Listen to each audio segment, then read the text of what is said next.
안녕하세요, 여러분. 우리 이번 시간에는 여기 두 번째로 넘어가서요. 국어의 발자취, 미래로 이어지는 국어의 발자취 이거 이 부분을 보도록 하고요. 첫 번째 부분이죠. 국어와 매체의 변화. 그래서 학습 활동 보시면 과거에서 현재까지의 국어 생활이 나타나는 국어의 변화. 이게 이제 중세국어 이제 문법에 해당된 부분이고요. 두 번째가 매체의 변화니까 이제 매체에 관련된 내용인데 매체에 관련된 내용은 여러분들이 보시면 충분히 알 수 있고 이건 금방 풀 수 있기 때문에 이거는 여러분들이 그냥 공부를 하시면 될 것 같고 이 중세국어에 해당되는 세종어제 훈민정음에 해당되는 부분이 어렵다고 하는 학생들이 많아서 이 부분만 한번 찍어 보도록 하겠습니다. 자, 그러면 수업으로 들어가 보도록 할까요? 자, 그럼 볼까요? 자, 중세국어의 특징을 살펴보고 국어의 변화 이해하기. 근데 우리가 이제 일단 국어를 공부하고 있으니까 세종어제 훈민정음이 이제 무엇인지는 기본적인 배경 지식으로 알아두면 좋겠죠. 그래서 이거는 그냥 그렇구나 하고 생각하시고 보시면 될 것 같습니다. 우리가 이제 여기 적혀져 있는 이제 이 어마무시한 이거는 바로 세종어제 훈민정음의 서문이에요. 이렇게 보면은 훈민정음 이렇게 적혀있죠. 그래서 국보고요. 보시면 새로 창제된 훈민정음, 그러니까 우리가 훈민정음을 좀 이제 다른 나라에서 좀 가치 있게 생각하는 이유가 뭐냐면 글자를 이렇게 만들고요. 새로 글자를 만들고 그 글자에 대한 해설본을 만들었다. 라고 하는 게 굉장히 유니크하다라는 거예요. 특이하다라고.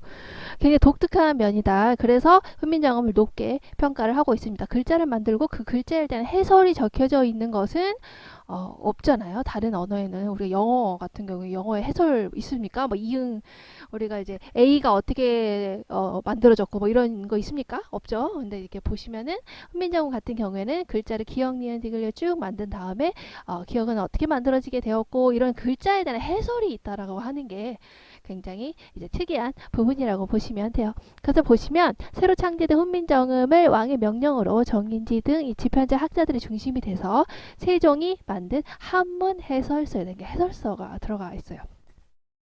그래서 우리가 이제 이거를 해설서를 그냥 글자 훈민정음이랑 똑같게 훈민정음이라고 하기도 하고 이제 그리고 해례라고 해가지고 해례가 무슨 뜻이냐면 해자가 바로 이제 보기를 들어서 레는 예시거든요. 예세. 그러니까 해는 해설을 하는 거고 레는 예시인데 바로 이제 보기를 들어서 설명해서 풀이를 했다라는 거예요. 그래서 우리가 이제 이런 해설본은 따로 우리가 똑같이 훈민정음이라고도 하기도 하고 또 훈민정음 해설을 했기 때문에 훈민정음 해례본이라고 이야기를 합니다. 그 훈민정음 해례본 앞부분에 적혀져 있는 게 바로 우리가 지금 공부할 바로 세종어제 훈민정음인 거예요. 그 해설본의 앞부분에 적혀져 있는 거죠. 그래서 여기 보시면 이거 이제 한자로 일단 세종대왕의 서문이 적혀져 있죠. 왜냐하면 이제 당시에 글자는 우리가 이제 한자를 빌어다가 썼기 때문에 그 전에는 훈민정음 이전에는 우리가 이제 없었잖아요. 문자가 딱히. 그렇기 때문에 이제 이렇게 중국의 한자를 가지고 한문을 가지고 해설을 쓴 거죠. 내용은 똑같아요. 훈민정음 써 있고 나라의 말이 어때요? 지금 음이 달라서 우리 중국과 서로 통하지 아니하다. 그래서 이 문자가 서로 통하지 않는다. 그래서 어리석은 백성이 똑같아요, 이거. 그죠? 이거를 그대로 우리 이제 책에 있는 거라고 보시면 됩니다. 또 방금 말했듯이 훈민정음 해례본이죠. 훈민정음 해설서의 해례본의 구성은 이제 이렇게 돼 있어요. 그래서 훈민정음이 어떤 원리로 만들어졌는지, 어떻게 창제됐는지가 이제 자세하게 이 훈민정음 해례본이라고 하는 해설서에 자세하게 설명이 되어 있죠. 그래서 훈민정음의 사회 방법을 알리기 위해서 만들어진 책이 바로 훈민정음 해례본이고요. 그 구성이 이렇게 세 개로 이루어져 있는데 우리가 하는 거는 바로 이 앞부분에 적혀져 있는 어제 훈민정음 부분이죠. 뒤에 이제 해례 부분을 보시면은 예를 들어서 설명하고 있죠. 예를 들어서 어떻게 만들어진지 설명하고 초성에 대해서 설명해주고 중성에 대해서 설명해주고 이런 거예요. 그리고 마지막에 이제 정인지 학자가 이제 뒤에 세종대왕의 훈민정음 창제 동기와 목적, 한글의 우수성, 세종의 명에 따라서 지편자 학자들이 왜 해례를 짓게 됐는가 그 이유들을 소개하는 부분이 정인지서 부분입니다. 어쨌든 임금님이 만드셨기 때문에 임금님이 이제 이걸 어떻게 만들게 되었냐라고 하는 부분이 제일 앞부분에 실려져 있겠죠. 그래서 우리가 이거를 어제 훈민정음이라고 해요. 어는 이제 임금 어자고 임금이 재제작을 했다. 뭐 훈민정음을 내가 만들었으니까 임금님이 만들었다. 임금님이 만들었다라고 했으니까 세종대왕이 직접 우리 훈민정음을 만들었구나라는 것을 알 수가 있겠죠.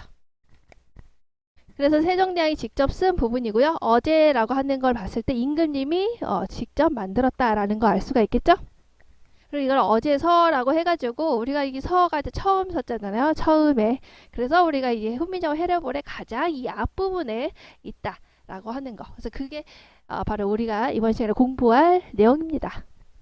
그래서 훈민정음의 창제 동기, 왜 만들게 됐는지 그 목적에 대해서 소개하고 있는 부분이죠.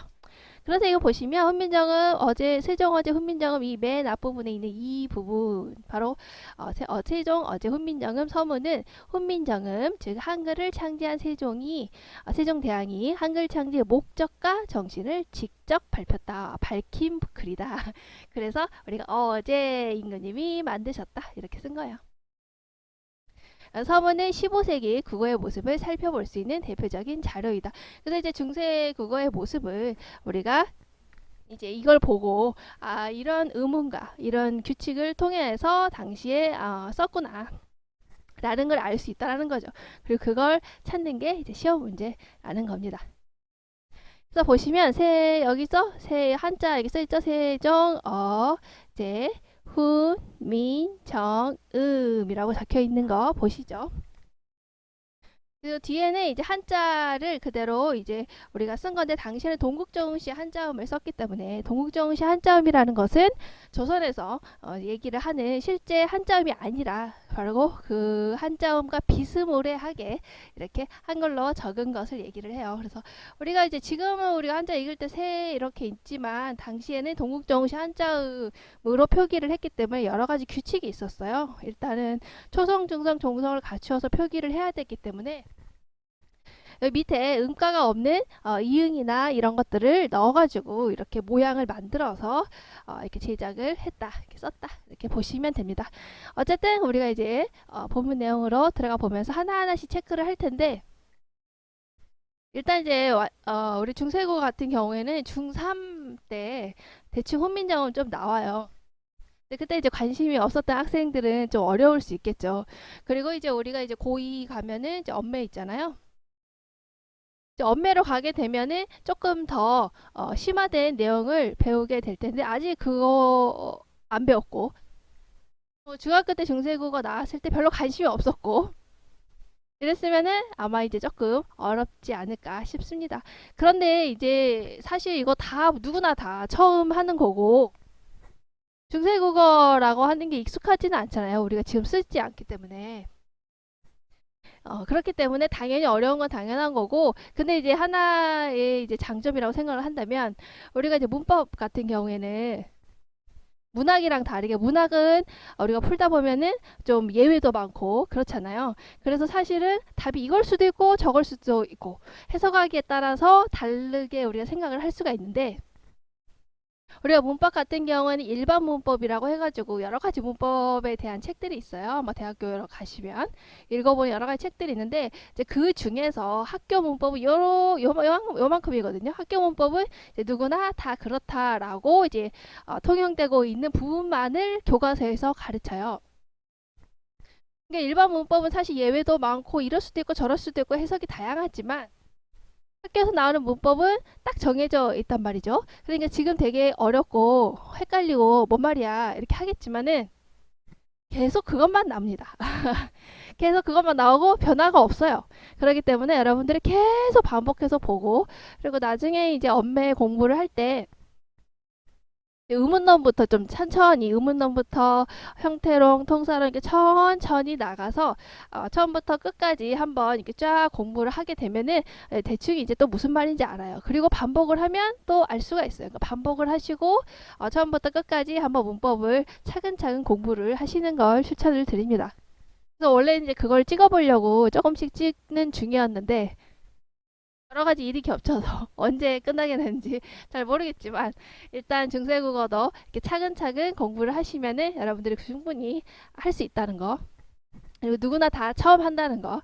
그리고 이제 일단 세종어제 훈민정음만 보자면 그 의문론에 나오는 거, 그리고 형태 나오는 거, 갑자기 뭐 보시면 여러분들 보시면 뭐 갑자기 의문에 관한 거 나왔다가 뭐 쓰기에 대한 내용이 나왔다가 갑자기 막 또 이제 또 형태에 관련된 거 나왔다가 문법 요소에 이렇게 문법 요소에 대한 게 나왔다가 이것들이 다 섞여 있잖아요, 지금 여기에. 그러니까 이제 헷갈릴 수밖에 없는 거죠.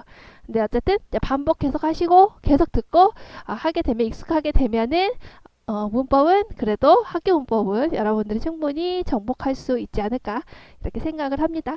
자, 그러면 우리 들어가 보도록 합시다. 자, 그러면 앞부분부터 차분히 보도록 합시다. 세종, 어쟁, 훈민정음 이렇게 써 있잖아요. 자, 일단 우리가 이제 여기 옆에 한자 옆에 표기된 이 부분 있죠. 한자 옆에 표기된 이 부분을 우리가 이제 동국정식 한자음 표기라고 합니다.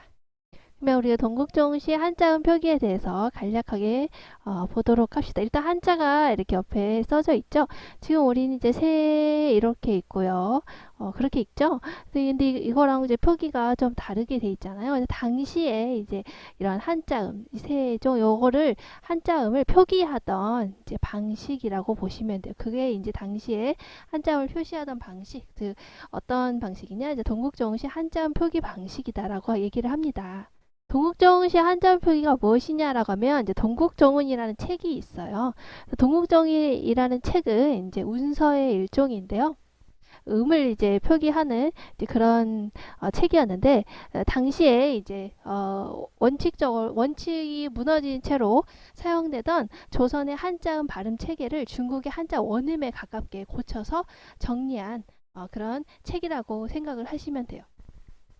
그래서 한자음을 훈민정음을 활용해서 한국어의 음운을 표기한 책이죠. 그러니까 어떻게 발음하는 것이냐, 중국어에 가깝게. 근데 이게 굉장히 좀 형식적인 한자음이라고 보시면 돼요.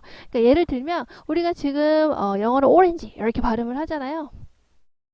근데 우리가 이제 한글로는 어떻게 써요? 오렌지 이렇게 쓰잖아요. 근데 원래 영어 원음이 있을 거 아니에요. 근데 이거랑 차이가 있다라고 생각을 한 거예요. 그러니까 이거 원래 원음, 영어의 원음에 가깝게 표기를 해보자. 그러니까 이제 어렌지 뭐 이런 식으로. 자, 이런 식으로 정리한 게 바로 우리가 동국정시 한자음이라고 생각하시면 돼요. 그러니까 원래 한자음이 있고 원래 이제 중국에서 발음하는 한자음이 있는데 우리나라는 이렇게 발음을 하더라. 그러니까 중국의 한자음에 비슷하게 중국의 한자음에 맞춰서 우리가 원음에 가깝게 중국의 원음에 가깝게 표기를 해보자 한 게 이제 이 어렌지 이렇게 중국의 이게 바로 어때요? 발음에 다가가기 위한 그런 노력을 했는데 어떻게 보면은 오렌지도 아니고 중국 발음도 아니고 어중간한 발음이 된 거죠. 여기에 다가가고자 하는 그 발음이 바로 동국정음 책에 실려 있는 한자음 표기 방법인 동국정음시 한자음 표기 방법이라고 생각하시면 됩니다. 근데 여러분들 보시면 알겠지만 원래 오렌지 발음이 있는데 우리가 오렌지 이렇게 한글로 발음을 하는데 원래 발음이 있고 오렌지 발음이 있다. 근데 그거를 원래 발음에 가깝게 어렌지라고 표기를 한들 요거랑도 차이가 있잖아요. 그죠? 그러니까 결국에 이 동국정시 한자음은 좀 형식적인 한자음 표기다라는 지적을 나중에 받아서 결국엔 어떻게 했어요? 결국에 이제 사라진 표기 방식이라고 보면 돼요. 말이 안 되잖아요. 그죠? 근데 이제 그러니까 중국의 원음에 가깝게 어떻게든 표기를 해보자라고 이제 표기한 이게 바로 이제 동국정이라는 책에 나와 있는 한자음 표기 방식이고 이제 그 표기 방식이 바로 이거인 겁니다. 그러니까 중국어 원음에 가깝게 우리 한글로 이렇게 표기를 해보자. 훈민정음을 가지고 한 표기를 해보자. 이렇게 얘기를 한 거죠.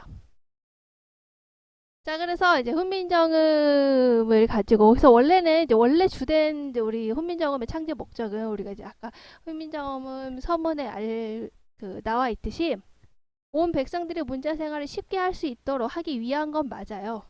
당시에는 이제 한자나 한문을 써서 우리나라 말을 표기를 했잖아요. 그 너무나 불편한 거죠.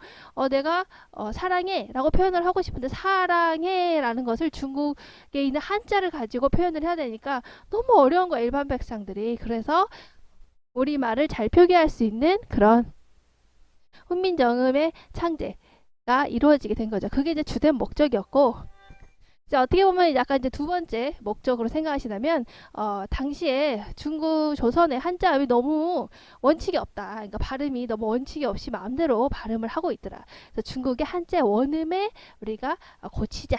라고 해서 만들어진 이제 글자가 또 훈민정음이다 라고 이제 또 다른 목적을 얘기하기도 합니다.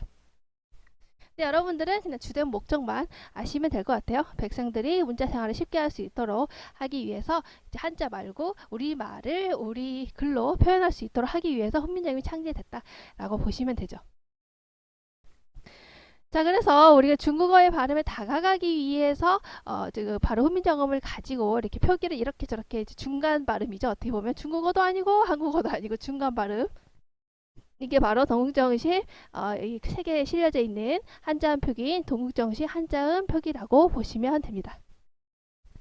그래서 우리가 이제 이게 세종의 명을 받아가지고 동국정운이라고 하는 책을 간행을 했고요. 우리나라 한자음 표준으로 삼게 돼요. 자, 그래서 어떻게 보면 동국정시 한자음은 조선에서 이제 실제로 사용되던 그런 한자음과 거리가 어떻게 보면 가상적인 한자음이잖아요. 진짜 중국어도 아니고 또 그 한자를 읽던 우리나라 발음도 아닌 어떻게 보면 가상적인 한자음이었기 때문에 나중에 세조 이후에는 거의 쓰이지 않는 거라고 보시면 돼요. 이제 사라지게 됩니다. 나중에. 또 어쨌든 우리가 이제 세종 어제 훈민정음 이 표기가 바로 이제 동국정시 한자음 표기로 이루어져 있기 때문에 우리가 특징을 좀 볼 건데요. 세 가지의 특징이 있어요. 한자음을 어쨌든 목적을 바로 동종 이 한자음의 목적은 한자음을 중국어의 한자 원음에 가깝게 표기를 하는 게 목적이었잖아요. 그래서 순 우리말을 표기를 할 때는 이런 표기를 잘 쓰지 않는데 중국어의 한자 원음에 가깝게 최대한 표기를 하다 보니까 우리 중국어 보시면 형형형 막 이러잖아요. 그래서 그 한자 원음에 최대한 가깝게 표기를 하다 보니까 우리가 순수한 우리말을 적을 때는 잘 쓰지 않는 이런 발음들을 단어의 첫머리에 사용을 하게 됩니다. 그래서 우리가 이제 이런 거 잘 쓰지 않는데 우리가 이제 뒤에 이제 문자 막 이거 할 때 문자 있죠, 한자. 자, 요거 같은 경우에 이제 쓸 때 어떻게 쓰냐? 바로 앞에 이렇게 쌍지읒을 가지고 이렇게 쓰게 됩니다. 이렇게. 그래서 여기 잘 쓰지 않는 우리말에선 잘 쓰지 않는데 중국의 짱 뭐 이렇게 발음했나 보죠. 그래서 거기에 가깝게 발음을 표기하기 위해서 이렇게 여러분들이 잘 쓰지 않는 이런 발음들을 첫음에 썼다라는 거 특징 하나 알아두시면 될 것 같아요. 그리고 동국정시 한자음 같은 경우에는 초성과 반드시 초성, 중성, 정성을 갖추어서 표기를 해야 되는 거예요. 그래서 우리가 이거 읽을 때 그냥 시 이렇게 하면 되지 않냐라고 하지만은 꼭 여기에 이렇게 이응을 붙인 거예요. 이렇게. 그래서 이거 왜 갑자기 이거는 여기까지 필요 없는데 이것만 있어도 되는데 왜 이걸 붙인 거지? 라고 한다면 옆에 우리가 한자 같은 경우에는 대체로 어떤 모양입니까? 한자 같은 경우는 대체로 이제 네모 모양이죠. 보시면. 네모로 꽉 채워져 있잖아요. 그쵸? 그래서 이거하고 이제 어울리게 하기 위해서 일부러 초성, 중성, 종성을 꽉꽉 채워가지고 이렇게 표기를 했다라고 보시면 됩니다. 그래서 종성이 없는 한자음도 있잖아요. 방금 봤던 것처럼 시에 이런 것처럼 이렇게 종성이 없는 한자음 같은 경우에는 음가가 없는 이응을 쓰거나 아니면은 뭐 순경음, 미음 같은 거. 순경은 미음, 수경은 미음이니까 미음 있고 뒤에 이응 이렇게 조그맣게 되는 거거든요.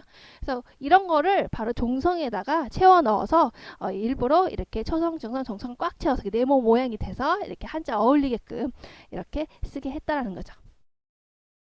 그리고 이제 가장 유명한 거는 당시 조선 한자음 중에 종성이 리을로 끝난 한자에는 반드시 이렇게 여린 히읗을 붙여서 표기를 했다라고 하는 거예요. 그래서 보시면 우리가 예를 써놨는데 이게 일자죠. 날일자인데 이게 읽을 때 자, 우리가 일 있잖아요. 우리는 한자로 이렇게. 그러니까 당시에 이렇게 우리나라에서 요 한자를 읽을 때 이렇게 읽었단 말이에요. 근데 그렇게 하지 말고 보시면 알겠지만 여기 반치음도 써 있죠. 쓰지 않는 이 반치음이 써 있는 거. 이렇게 발음이 됐다. 뭐 이렇게. 그래가지고 여기 일 이렇게 발음을 한 것 같지만은 여기다가 아니야 리을이 끝난 한자에는 반드시 이렇게 여린 이웃을 넣어서 표기를 해라 라고 되어 있죠. 왜 그러냐면 당시에 우리 이렇게 리을로 우리는 이렇게 읽었지만은 한국 사람들은 이렇게 읽었지만은 당시에 중국 사람들 같은 경우에는 이 한자를 읽을 때는 이렇게 바로 디귿으로 발음을 했다라는 거예요. 밑에 다 디귿으로. 그래서 리을로 발음되는 것을 이렇게 여린 이웃을 넣게 되면 이렇게 이렇게 발음이 됐다는 발음 잘 못하겠는데 이렇게 발음이 됐다라는 거예요. 그래서 이 디귿 발음에 당시에 중국어로 발음을 하던 디귿 밑에 발음이 중국어에서는 디귿으로 발음이 났기 때문에 그 입성이라고 하거든요. 그래서 그 발음에 맞추기 위해서 일부러 이렇게 여린 이웃을 넣어서 이제 리이 아니라 리 이렇게 발음이 되도록 그러니까 중국의 원래 한자음에 가깝게 표기하기 위해서 이렇게 표기한 것이라고 보시면 됩니다.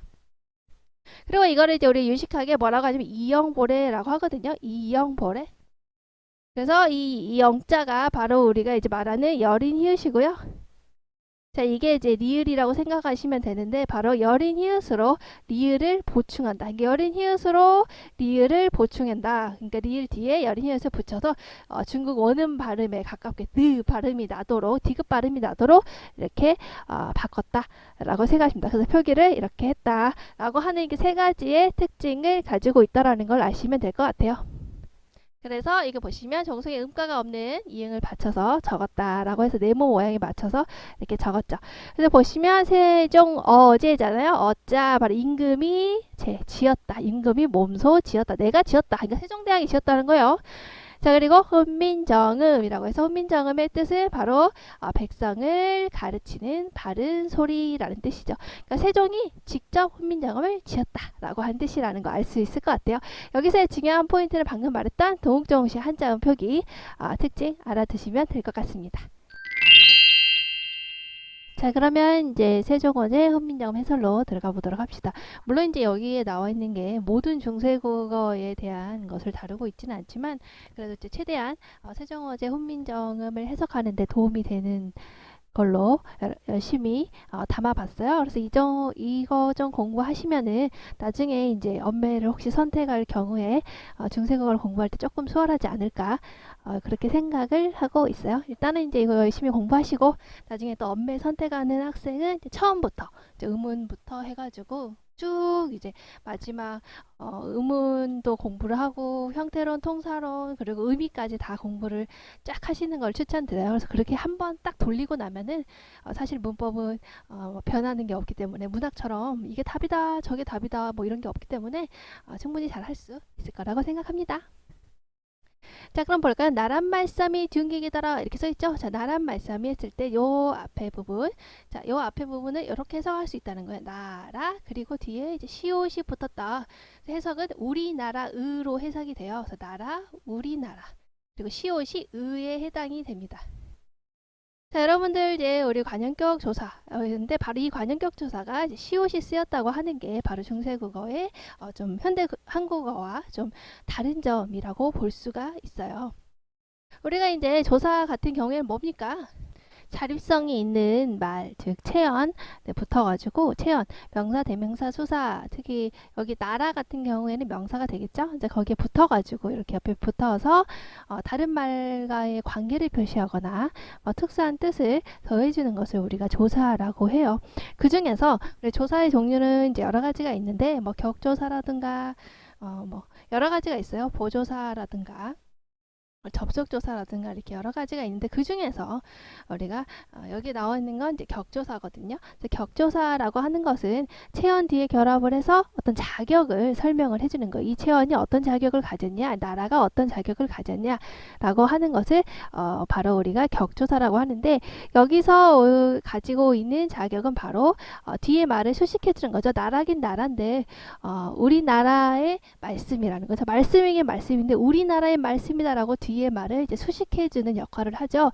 이걸 우리가 이제 관현격이라고 합니다. 그래서 그 관현격을 만들어주는 조사라고 해서 우리가 이제 관현격 조사라고 하죠. 특히 이 시옷 같은 경우에는 우리 이제 현대 한국에서는 관현격 조사가 의밖에 없어요. 자, 그런데 중세에서는 의가 아니라 시옷이 쓰였다라고 하는 게 이제 굉장히 특이한 거라고 우리가 생각을 해볼 수가 있는 거죠. 자, 그러면 이때 중세 관현격 조사는 이제 어떤 특징을 가지고 있었단 말인가?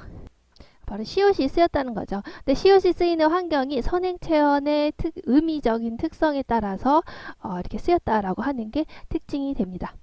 이 선행체언, 바로 이제 말싸미 앞에 있는 나라가 이제 어떤 거냐라고 하는, 이 앞에 오는 체언이 어떤 특징을 지녔냐에 따라서 뒤에 붙는 이런 관계격 조사가 결정되었다라고 하는 거죠. 그래서 보시면 존칭이 아닌 유정체언이라고 되어 있는데, 그러니까 존칭은 아니에요. 높이는 대상이 아닌 거죠. 그리고 유정체언이라고 했으니까 어떤 감정을 가지고 있는 체언인 경우에, 그러니까 존칭, 높인 사람은 아닌데 감정을 가지고 있는 체형, 그러니까 사람이나 동물 같은 경우를 얘기하는 거예요. 사람 중에서도 높이는 사람이 아닌 거죠.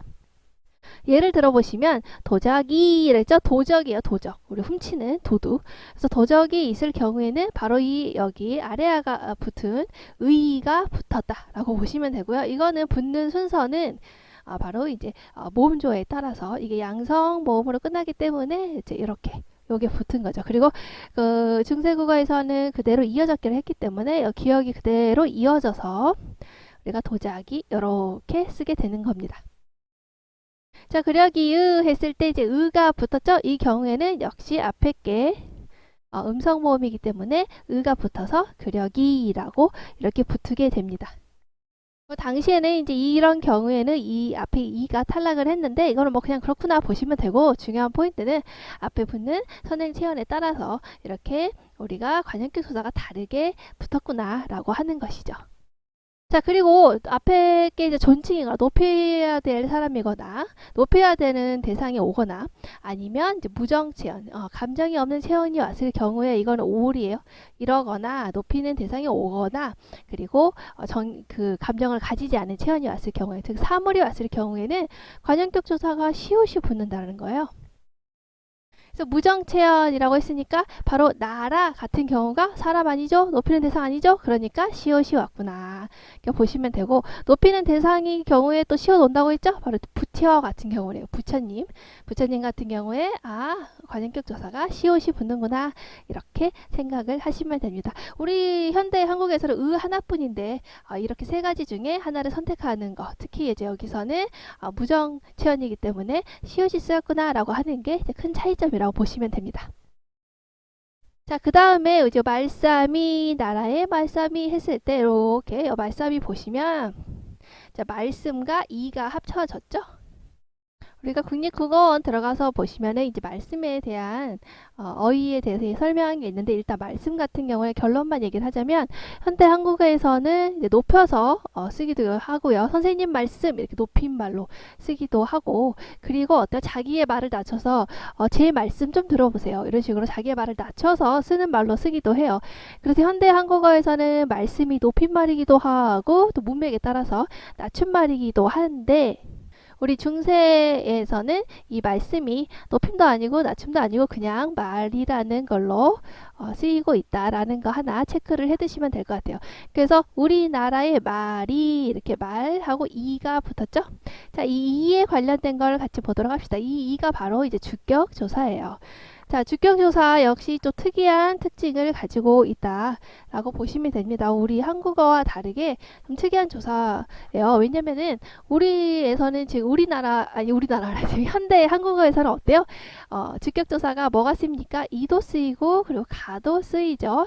앞에 이제 붙는 게 이제 앞에 붙는 것이 이제 자음으로 끝나냐, 그리고 모음으로 끝나냐에 따라서 이나 가가 선택이 되잖아요. 그런데 15세기 중세 한국어에서는요, 바로 주격조사인 가가 쓰이지 않았다라고 하는 게 특징이에요. 그래서 보시면은 형태가 이렇게 여러 가지가 있는데 이렇게 세 가지가 있거든요. 그래서 보시면 앞에 붙는 게 뒤에 이제 자음으로 끝날 경우에는 이가 붙어요. 그래서 이어졌게 한다고 했죠. 그래서 그대로 이어졌게 해서 몸이 이렇게. 그래서 이거 같은 경우도 어때요? 앞에 게 자음으로 끝났죠. 그래서 뒤에 모음으로 시작됐죠. 그래서 이렇게 그대로 이어졌게 해서 말싸미 이렇게.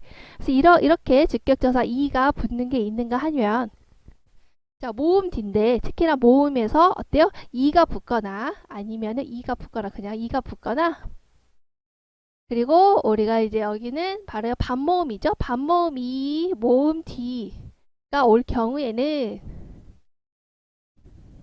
그러니까 이거나 아니면 반모음 이 이외에 모음이 올 경우에는 바로 이가 붙는다는 것이죠. 그래서 보시면은 이가 아니고 또 반모음 이가 붙는 경우에 또 물어보는 경우가 있어서 이런 경우죠.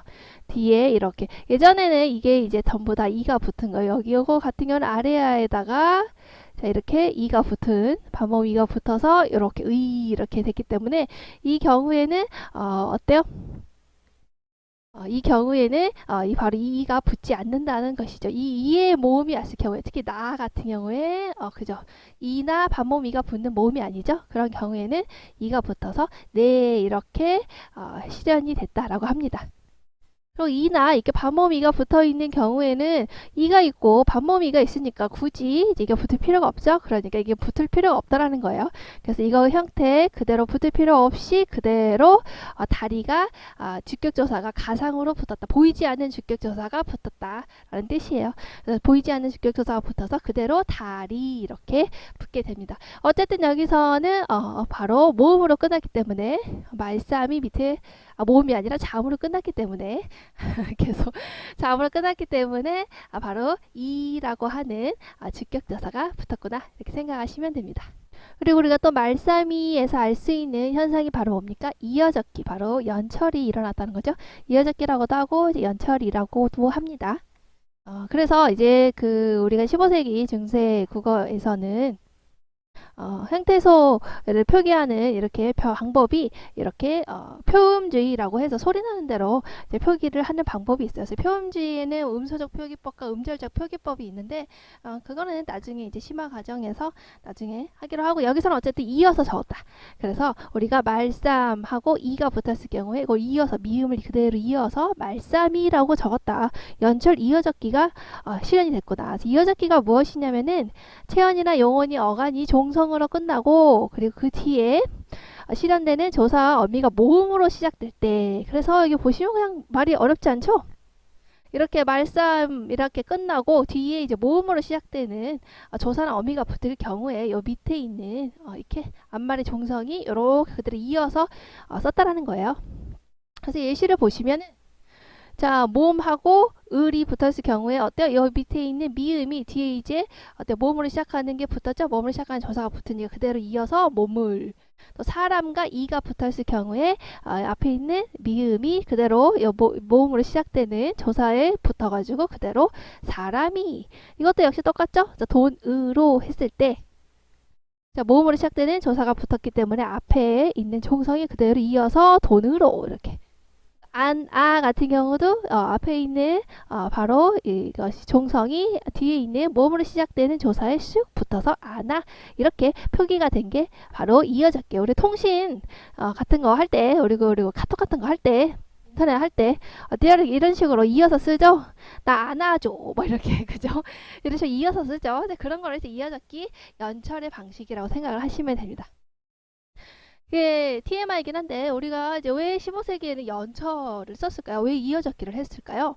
지금 이제 이거랑 다른 현대국어는 지금 어떻습니까? 우리가 분철이라고 해서 지금은 이제 끊어적기를 우리가 하고 있죠.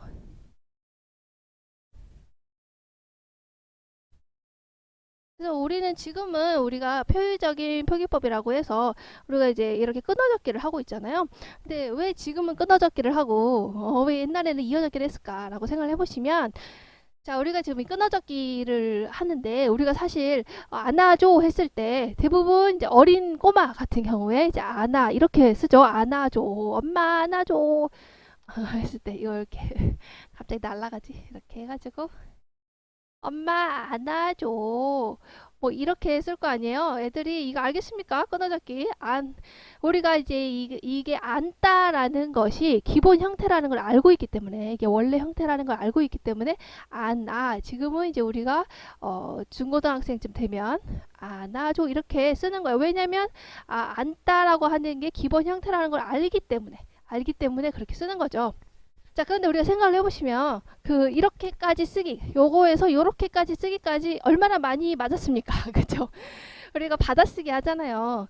초등학교 때 받아쓰기 할 때 대부분의 애들이 이렇게 쓴다고요. 엄청 맞죠? 혼나죠? 그러면서 안으로 써야 되는 거구나 라고 하는 것을 엄청난 학습의 결과로 공부를 해서 우리가 이렇게 된 거예요. 생각을 해보시면. 그런데 그런 걸 생각을 해보시면은 처음 문자를 만들었죠. 훈민정음이라는 처음 문자를 만들었어요. 근데 문자를 처음 만들고 처음 공부하고 처음 알게 된 백성들한테 형태소의 원형이 이거니 안 따이니 이걸 끊어서 이렇게 적어라까지 요구를 하기엔 너무나 무리였다라는 것을 세종대왕이 알고 있었다라는 거예요. 그래서 어때요? 끄덕잡기는 공부를 해야 돼요. 맞으면서 열심히 공부를 해가지고 아 이게 안다라고 하는 게 원래 기본 형태구나라는 걸 알기까지는 시간이 오래 걸린다고요. 우리가 받아쓰기를 해가지고 엄청 오래 걸리지 않았습니까? 이렇게 알기까지.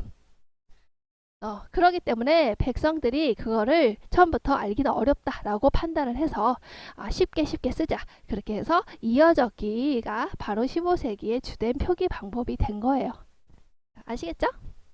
어쨌든 말싸미에서 바로 말씀과 이가 왔을 경우에 이렇게 앞에 있는 앞말의 종성이 뒤에 모음 초성에 그대로 이어서 쓰는 것, 이런 이어적기 연설의 방식이 15세기의 표기법이었구나 라고 아시면 됩니다. 그리고 이제 아시다시피 우리는 지금 이제 이렇게 가로로 지금 우리가 이제 공부하기 쉽게 이렇게 해놨지만은 우리 옛날 책 보면 어때요? 세로로 다 쓰고 있죠. 그래서 세로 쓰기의 방식을 당시에는 쓰고 있었다. 이렇게 세로로 쓰잖아요. 책에서 이렇게 위에서 아래로. 자, 그리고 띄어쓰기를 하지 않고 쫙 붙여서 썼다. 지금은 이제 임의적으로 선생님이 이제 공부하기 쉽게 나랏, 말싸미, 둥기계, 달아 이렇게 딱 나눠서 해주지만은 사실은 이렇게 이어적기 이렇게 띄어쓰기 되어 있지 않고 전부 다 이렇게 붙여서 쓰는 방식으로 되어 있었다라고 하는 거 하나 알아두시면 될 것 같아요. 자, 그리고 이제 둥기계 달아 했을 경우에 우리 둥기를 보면 어때요? 역시 여기 중이죠? 요거를 요렇게 표기를 했죠. 중국어의 발음에 유사하게끔 표기하는 거. 그건 무엇이었습니까? 동국정식 하자음 표기가 여기에 쓰였구나 라는 거 알 수가 있고 밑에 여기에 이제 엔니응이 역시 초성, 중성, 종성을 채워야 되기 때문에 엔니응이 밑에 붙어 있구나 이렇게 보시면 됩니다. 자, 그 다음에 나라 말싸미 둥기계 달아에서 이 애를 보시면은 우리 애 같은 경우에는 이제 비교부사격 조사라고 하거든요. 일단 뒤에 있는 다르다를 수식하고 있기 때문에 중국과 다르다, 다르긴 다른데 중국과 다르다라고 용어를 수식하고 있기 때문에 우리가 이제 부사격이라고 하고요. 부사의 자격을 붙여준 조사고요. 그리고 이제 다르긴 다른데 우리나라하고 중국을 비교하니 다르다라고 하는 의미를 지녔기 때문에 비교의 의미를 지닌 비교 부사격 조사구나 이렇게 얘기를 할 수가 있습니다. 우리가 비교 부사격 조사에는 애나 얘가 있는데요.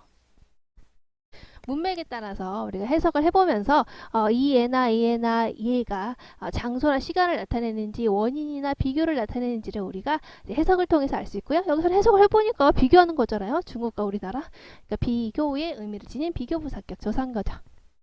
자, 어쨌든 이 세 개 중에 이제 어떤 것이 붙냐에 따라서는 앞에 체언의 끝모음을 보면 알 수가 있어요. 앞에 체언의 끝모음이 양성으로 끝나면 애가 붙고요. 음성으로 끝나면 애가 붙고요. 그리고 이나 반모음 이로 시작되는 모음이라면 얘가 붙게 되는 겁니다. 우리가 이제 이렇게 음성모음은 음성모음끼리, 양성모음은 양성모음끼리 어울리는 현상을 우리가 이제 모음조화 현상이라고 하는데요. 15세기 한국어의 모음조화는 현대 한국어와 다르게 굉장히 체계적이고 규칙적으로 붙었어요. 그래서 그 당시에는 한 형태소 안이나 체형과 조사가 붙거나 어감과 어미가 붙을 때 전부 다 모음조화를 지켜서 실현을 했죠. 현대 한국어에서는 이제 거의 다 파괴되어 가고 있다라고 생각을 하시면 됩니다. 대체적으로 양성모음은 좀 밝은 이미지가 있는데요. 그래서 아레아가 있고 이제 우리 그 옛날에 중학교 때 배웠죠. 그래서 땅의 모음을 상형한 거 아레아가 이제 위에 붙거나 아니면 이게 사람이 있고 여기 아레아가 옆에 붙거나 그리고 여기에 또 아레아를 또 붙이고 여기 아레아 또 붙이는 이런 경우 대부분 이제 양성모음의 밝음의 이미지를 가지고 있는 양성모음이고요.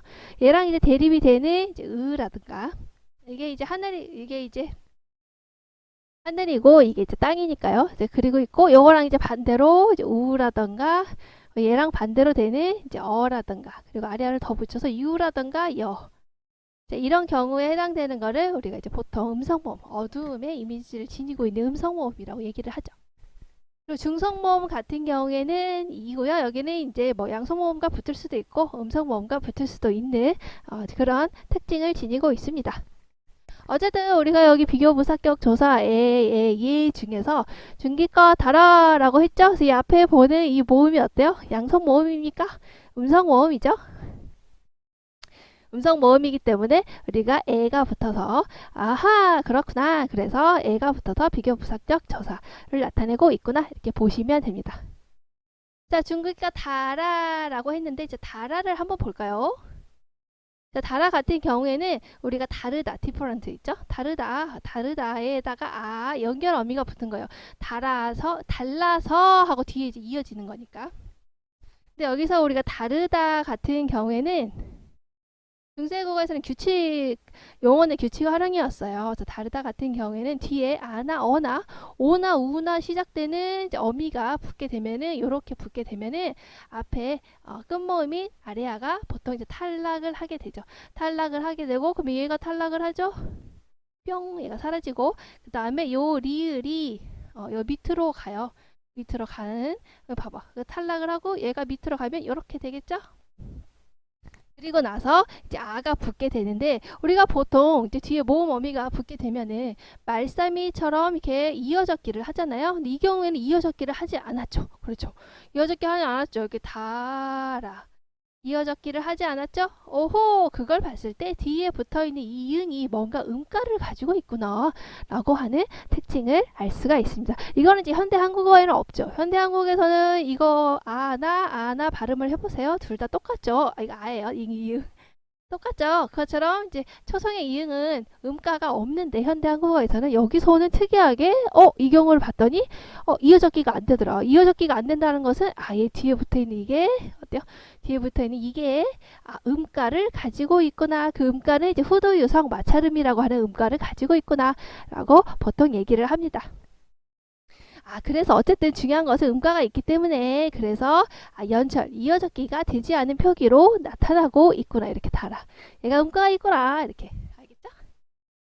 그렇게 생각을 하시면 됩니다. 그리고 현대 한국어에서는 이제 그래서 중세국어에서는 리을, 이응 활용이라고 얘기를 해요. 리을, 이응 이렇게. 하지만 현대 한국어에서는 이게 어때요? 다르요. 아래에 붙은 게 어떻게 바뀌어요? 다르다라고 바뀌게 되죠. 그래서 다르다에다가 아가 붙게 되죠. 그러면서 현대한국에서는 이 의가 탈락을 하게 돼요. 뒤에 모음이 와서 이렇게 탈락을 하게 되고 밑에 여 위에 있던 리을이 밑으로 내려가서 달 하고 그리고 우리가 달라 너와 달라 이렇게 얘기를 하잖아요. 자, 그런 걸 봤을 때 리을로 변하는 리을 활용으로 변했구나. 현대 한국어에서는. 그래서 이런 거를 우리가 현대 한국어에서는 이제 르 불규칙 용언이구나. 그래서 르 불규칙 용언이랑 연결되는 지점이 있구나. 중세구의 리을 이응 활용이 이렇게 생각을 하시면 됩니다. 어쨌든 여기가 뒤에 이제 모음 어미가 이렇게 붙었죠. 아나 어나 우나 오고로 시작되는 여기 어미 앞에서 어간의 끝모임인 리을이 탈락하고 이 뒤에 있던 리을이 밑에 붙으면서 그러면서 그냥 그냥 하고 붙지 않았구나 라는 걸 알 수 있다는 거예요. 이응이 새로 있었고 이 음가가 그대로 이렇게 있었기 때문에 두 개가 연철이 되지 않았다. 이어적기가 되지 않았구나. 그래서 음가는 호두유성 마찰음이라는 음가가 있었구나. 당시에는. 그리고 이게 한국어로 오면서 다르다라고 변했고 이것이 한국어에서 활용하면서 의가 탈락하고 뒤에 리을이 여기 붙고 그리고 달라라고 했으니까 리을이 새로 생기는 리을 활용으로 변했다. 그래서 이 활용을 현대 한국어에서는 르 불규칙 영언이라고 한다. 이렇게 생각하시면 됩니다. 자, 그 다음에 문자와로 서로 사마띠 아니할세. 보시면 문자와로 문자 역시 이거 동국정식 표기라는 거 여러분들이 이제는 알 수 있겠죠? 뒤에 이제 와로가 붙었는데 와로 같은 경우에도 역시 부사격 조사예요. 그래서 공동이나 비교의 의미를 나타내고 있는 문자가 서로 통하지 아니하기 때문에 이렇게 서로 얘기를 하고 있기 때문에 이제 비교의 의미를 나타내고 있다라고 볼 수 있죠. 어쨌든 이게 뒤에 이제 부사격 조사인데 뭐 책에서는 그렇게 그렇게 자세히 다루고 있지는 않은 것 같아요. 그래서 그냥 이거는 그냥 그렇구나 하고 보시면 될 것 같아요. 별로 책에서 그렇게 하고 있지 않기 때문에 모음이나 혹은 리을 뒤에 이제 와나 와로가 붙어서 이렇게 부사격 조사로서 역할을 하고 있구나. 문자가 서로 통하지 않는구나, 문자가 서로 통하지 않는구나 라고 하는 의미를 지니고 있다 라고 이제 비교의 의미를 지니고 있다, 이제 그 정도 그냥 아시면 될 것 같아요. 그래서 문자와로 했으니까 역시 이제 이거는 이제 형식적으로 쓴 거죠. 그러니까 이제 모음 뒤에니까 이제 와로가 쓰였구나 이렇게 보시면 될 것 같아요. 그래서 문자와로 서르, 이제 서르 같은 경우에는 이제 모음조화 현상이 들어가 있다. 그래서 여기 음성 모음과 이제 음성 모음 이렇게 한 형태소 안에서 이렇게 모음조화가 지켜지고 있구나. 많이 이제 보는 걸 이제 사마띠 같은 경우죠. 이제 사마띠 같은 경우에는 이제 사맞다라고 하는 이제 언어하고요. 뒤에 D가 이제 합쳐서 통하지, 그러니까 통하다라는 뜻이에요. 사맞다가 통하다, 서로 통하다. 그러니까 우리가 어때요? 나란 말씀이 중국과 달라. 그러니까 우리의 말이 어때요? 우리 말은 이제 대한민국의 말이죠. 그런데 문자 뭐 썼어요? 혼민정음 이전에는. 이제 바로 우리나라의 말을 표기하기 위해서 한자를 가져다 쓴 거예요. 그러니까 중국의 글자를 가져다 쓴 거죠. 그러니까 사실 그게 너무 어렵잖아요. 우리나라의 말을 표현하고 싶은 사랑에 이걸 표현하고 싶은데 중국의 말을 가지고 한자를 가지고 그거를 매번 표현을 하다 보니까 너무 힘든 거예요. 이제 그 얘기를 써 있는 거예요. 그러다 보니 문자가 서로 통하지 않는 거예요. 나는 사랑해 라고 쓰고 싶은데 사에 해당하는 한자, 랑에 해당하는 한자, 해에 해당하는 한자 이렇게 하나하나 맞추려다 보니까 어렵고 찾기도 어렵고 쓰기도 어렵고 배우기도 어렵고 그런 거예요. 그렇기 때문에 문자하고 우리나라의 말을 그대로 표현하고 싶은 엄마 이런 우리나라의 말을 표현하고 싶은 우리나라의 글자가 아니고 중국의 글자이기 때문에 서로 통하지 않는다는 거예요. 문자하고 우리나라의 말이 다르다. 그 얘기를 하는 거예요. 그래서 서로 통하지 않기 때문에 그 사맞다는 지금 현재 이런 말 쓰지 않죠. 그래서 없어진 단어, 소실된 단어고요. 근데 보시면 알겠지만 이건데 원래 이 표기인데 밑에 치읓이 표기되어 있지 않고 시옷이 표기되어 있죠. 당시에는 이제 소리 나는 대로 이제 표기를 했었기 때문에 이제 시옷으로 표기가 된 건데요. 당시에 이제 종성에서 이제 치읓으로 소리가 나지 않고 시옷으로 이제 소리가 났던 거예요. 그래서 시옷으로 표기를 했죠. 그래서 여기서 이제 중요한 포인트는 이제 팔정소법이 쓰였다. 우리가 종성을 표기하는 여러 가지 중에서 우리가 이제 당시에 이제 종성을 표기하는 방법에 대해서 얘기하고 있는 거예요. 우리가 당시에는 소리 나는 대로 썼다라고 했잖아요. 그러니까 치읓이 종성에서 치읓으로 소리 나지 않고 시옷으로 소리가 났다라는 거예요.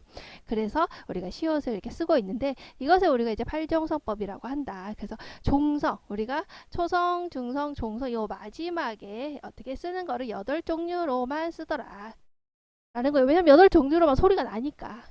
보시면 15세기 국어의 종성 자리에는 기억 있고 옛이응 있고 이거 이제 꼭지가 달린 이응이에요. 이렇게 꼭지가 달린 이응. 옛이응, 디귿, 니은, 비읍, 미음, 시을, 리을의 8개의 소리만 발음이 났기 때문에 소리 나는 대로 적은 것이다. 그래서 이거 이제 우리 이제 현대국어에서는 뭐 있어요? 가느, 다, 란, 물, 빵, 물 이렇게 해가지고 이거 현대국어에서는 이렇게 소리가 나죠. 정성에서. 자, 그런데 우리가 이제 15세기 같은 경우에는 이제 뭐라고 하냐 외울 때 이제 보통 어떻게 외우냐면 이제 강원도 이렇게 외우시면 돼요. 그냥 강원도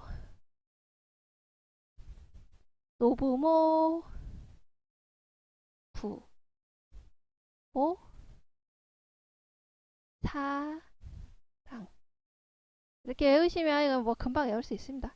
그래서 강원도 노부모 사랑 이렇게 암기하시면 됩니다. 알겠죠? 어쨌든 이렇게 소리가 났다라는 거예요. 이렇게 소리만 났기 때문에 소리 나는 대로 당신은 표기했기 때문에 시옷이 종성에서 소리가 났구나 하는 좀 특이한 거 우리가 하나 알 수가 있겠죠. 우리가 지금은 종성에서 시옷 소리 납니까? 못하고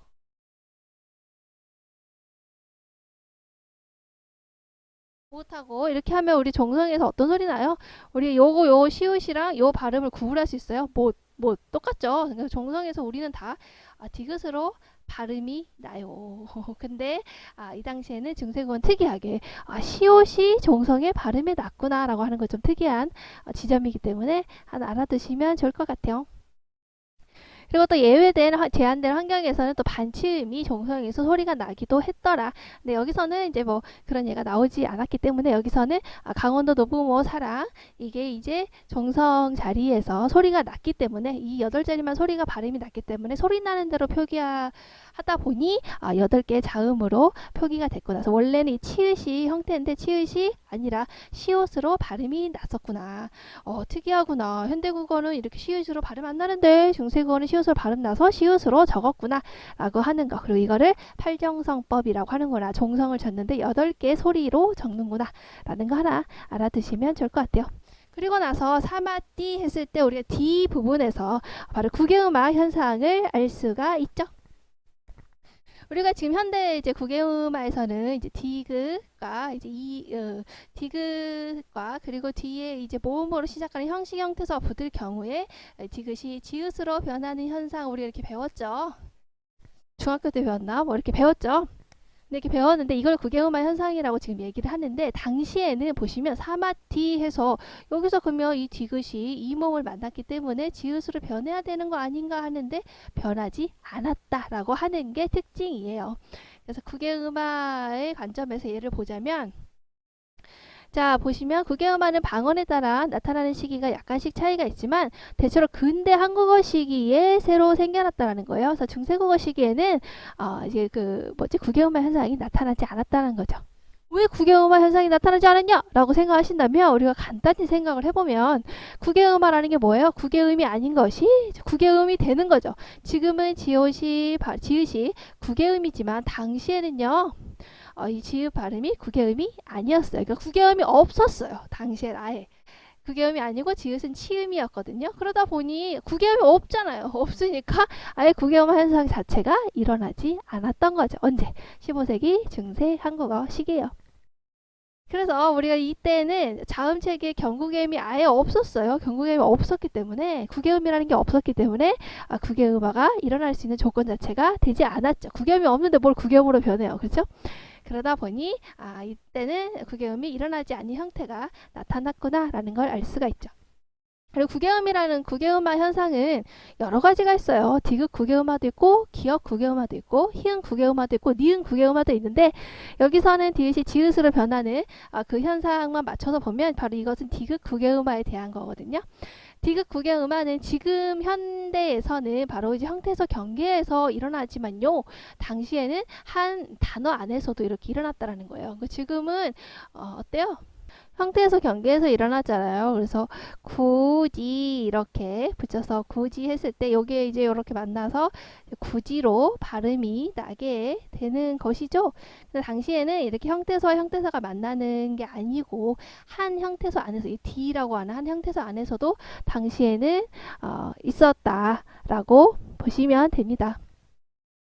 그러니까 이게 언제? 바로 이제 근대 한국어 시기에 들어와서 그랬었다 라고 생각을 하시면 돼요. 근데 이때는 당시에는 아직 구개음 자체가 아예 없었기 때문에 지읒은 치음에 해당되는 거였기 때문에 구개음이 없으니까 구개음으로 변할 이유가 없죠. 어떻게 변할 수가 없잖아요. 구개음이 없으니까.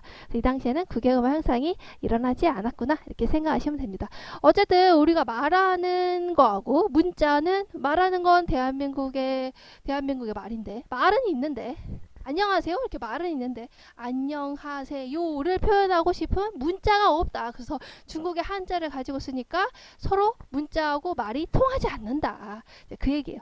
그래서 서로 통하지 아니하기 때문에 그렇죠? 아니하기 때문에 라고 했으니까 아니하다 그리고 리을세가 붙은 것이죠. 이 리을세 같은 경우에는 바로 이제 종속적 연결어미라고 보시면 됩니다. 우리 연결어미에는 여러 가지가 있죠. 연결해주는 어미에는.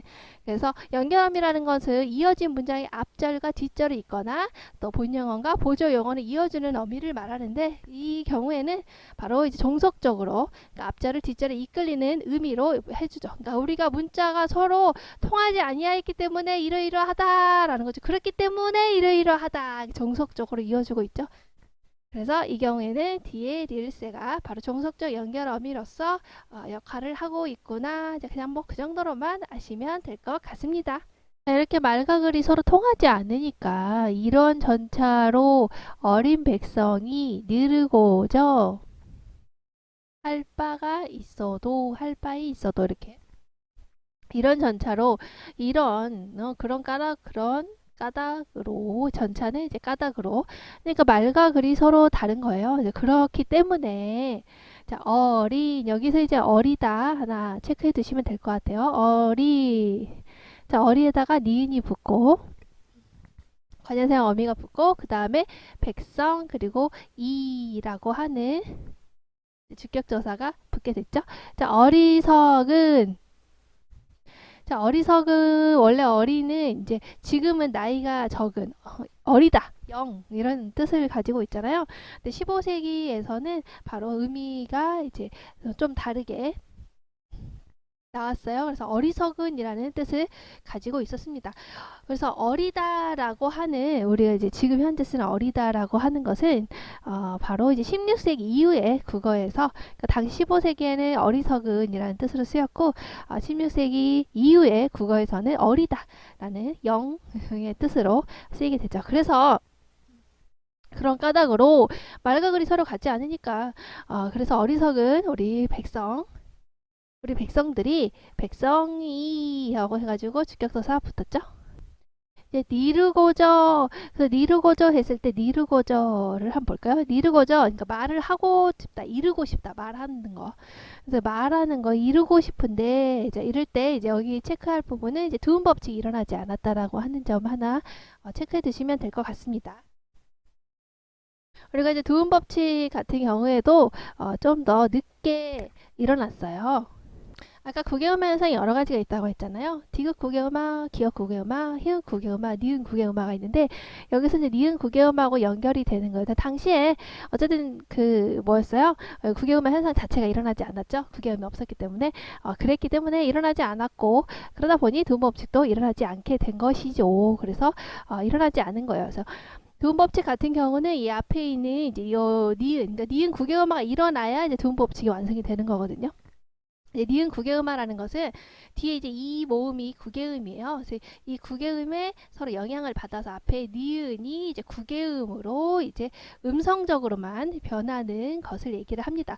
그래서 음성적으로 구개음이 니은이 구개음이 되었다면 봐보세요. 구개음, 이도 구개음, 두 개가 구개음이잖아요. 그러다 보니 앞에 니은이 탈락하는 현상을 우리가 두음 법칙. 왜냐하면 저 앞에 있는 음이 탈락했다라고 해서 두음, 두자가 머리 두자거든요. 이제 그런 법칙이라고 얘기를 하는데 어쨌든 구개음화 자체가 안 일어났잖아요. 안 일어났기 때문에 그 두음 법칙도 일어날 수가 없죠. 두 개의 구개음이 충돌할 조건이 이루어지지 않으니까. 그래서 이 당시에는 이제 니르고자 원래 이렇게 이르고자 지금은 이렇게 쓰지만은 이때는 니은이 탈락하지 않은 니르다라는 형태를 쓰고 있더라. 그래서 이걸 봤을 때 당시에는 두음 법칙이 일어나지 않았구나라는 것을 알 수가 있다라는 거죠.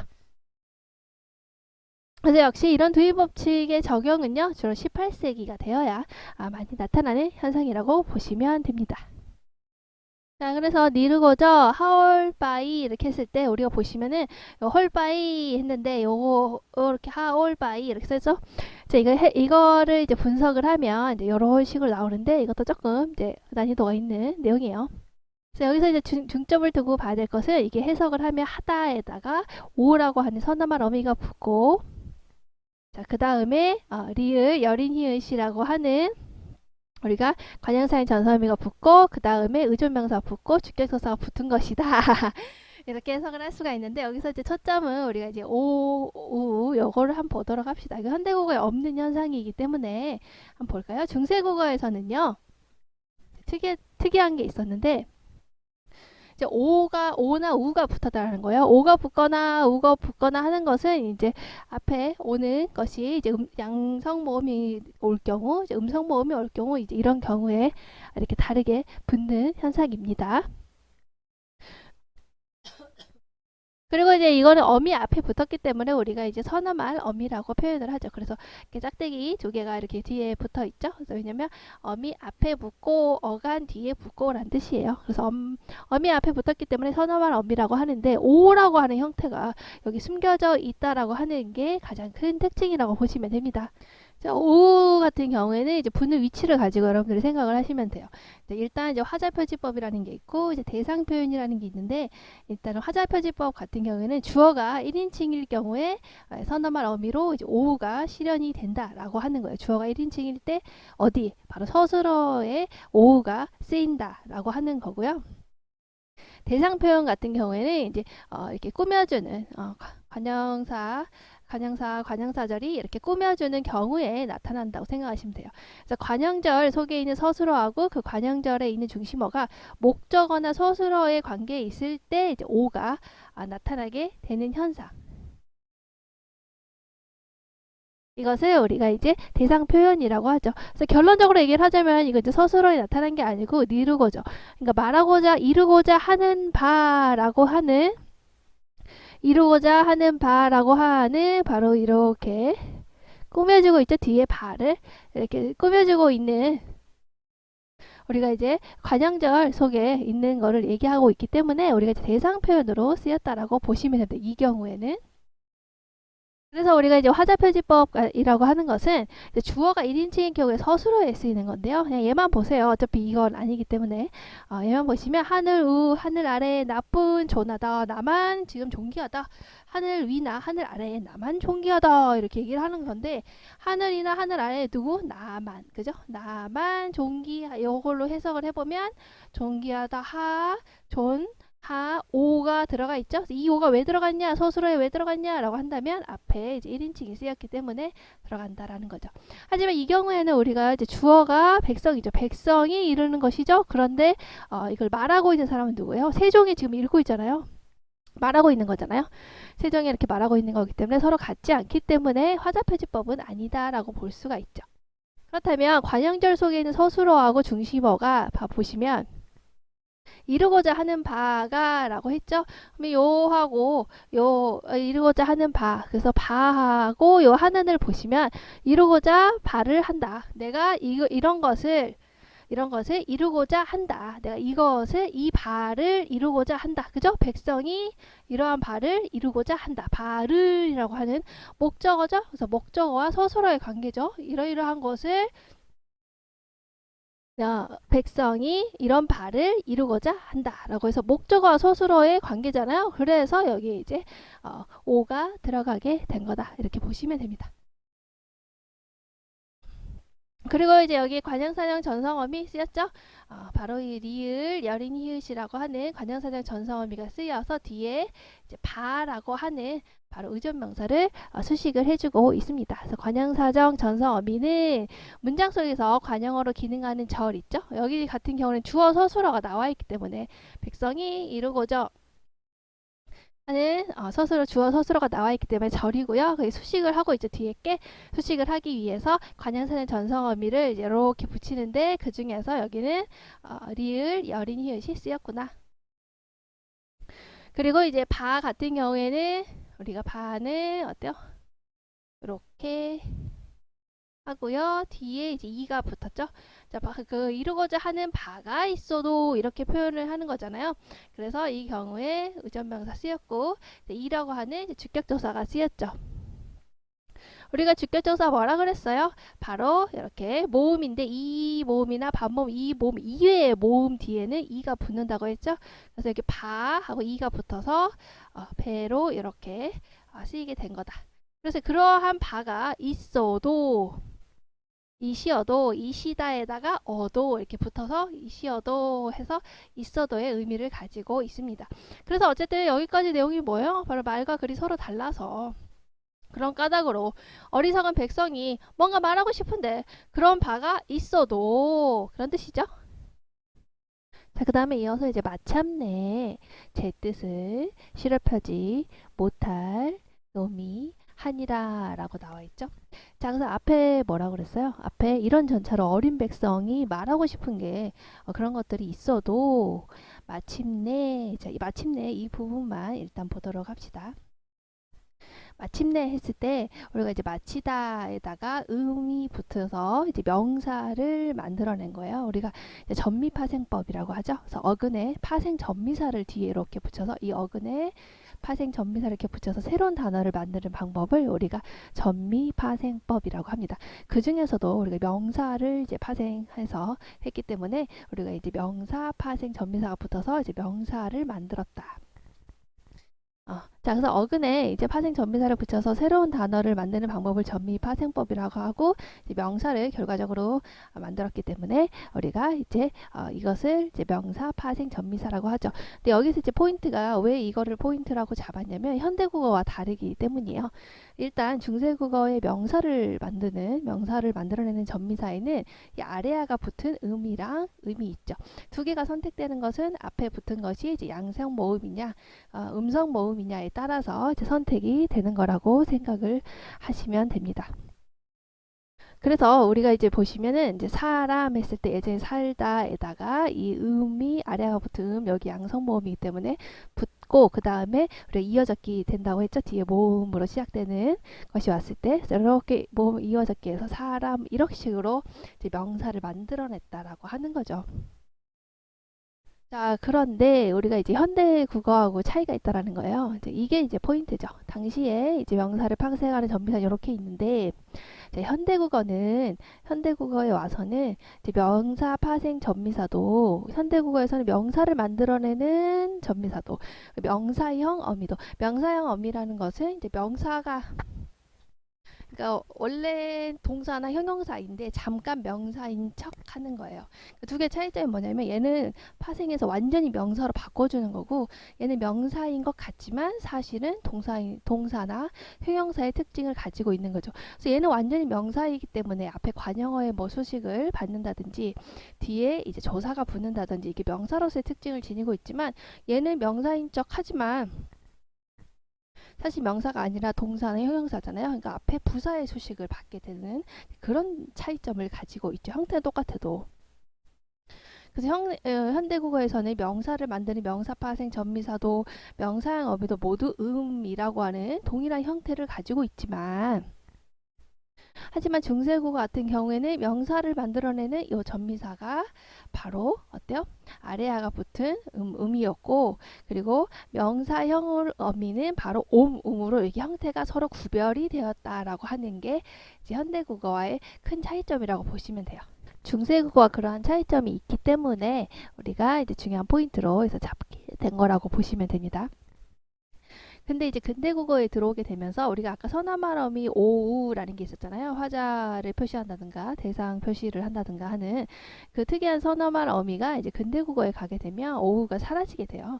사라지게 되면은 어때요? 이 음이 붙었던 이 명사형 어미에서도 오우가 있죠. 이 형태가 사라지게 되는 거죠. 이제 중세 국어에서 근대국어로 넘어가게 되면서.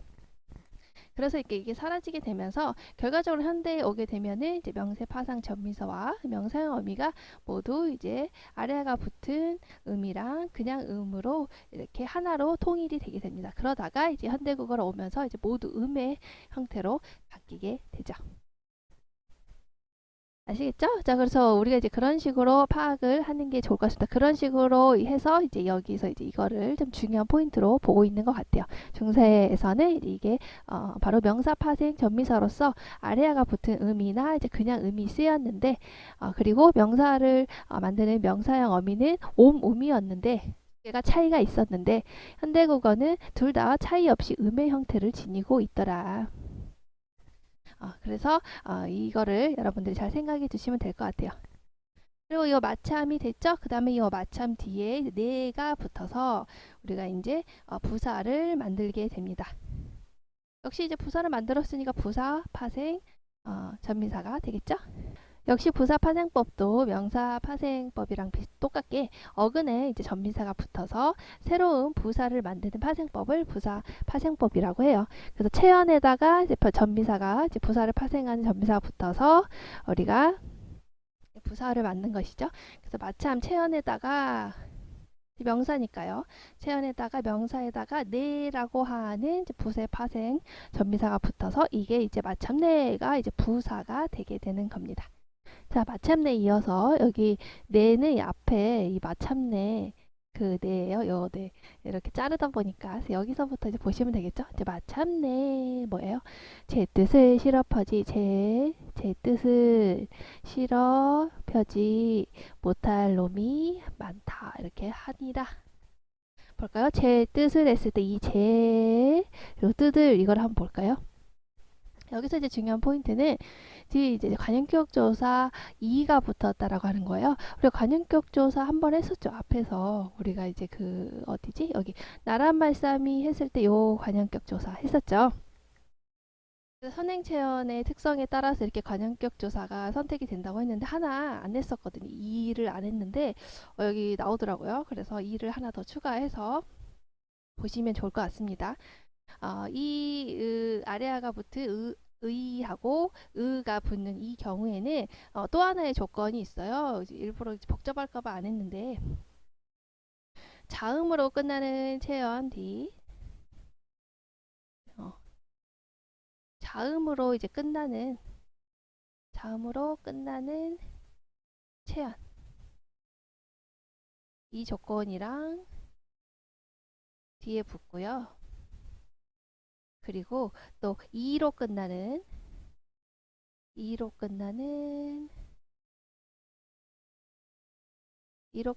체현 뒤에 아래아가 붙은 의하고 의가 이제 붙는다라고 하는 특성이 하나 더 있어요. 그래서 이 아래아가 붙은 의하고 의라고 하는 관용격 조사는 존칭이 아닌 유정체언에 붙고 또 자음의 끝이 자음으로 끝나는 체언 뒤에 붙고 또 이로 끝나는 체언 뒤에 붙는다라고 하는 특징을 지니고 있는데 이거 같은 경우에는 바로 이제 이를 제외한 모음으로 끝나는 체언 뒤에 붙는다라고 보시면 됩니다. 복잡하죠. 그래서 이를 제외한 모음으로 끝나는 체언 뒤에 바로 이 형태는 이의 형태로 관용격 조사가 붙게 됩니다. 이때는 이제 관용격 조사 좀 해석을 해보시면 알 수가 있어요.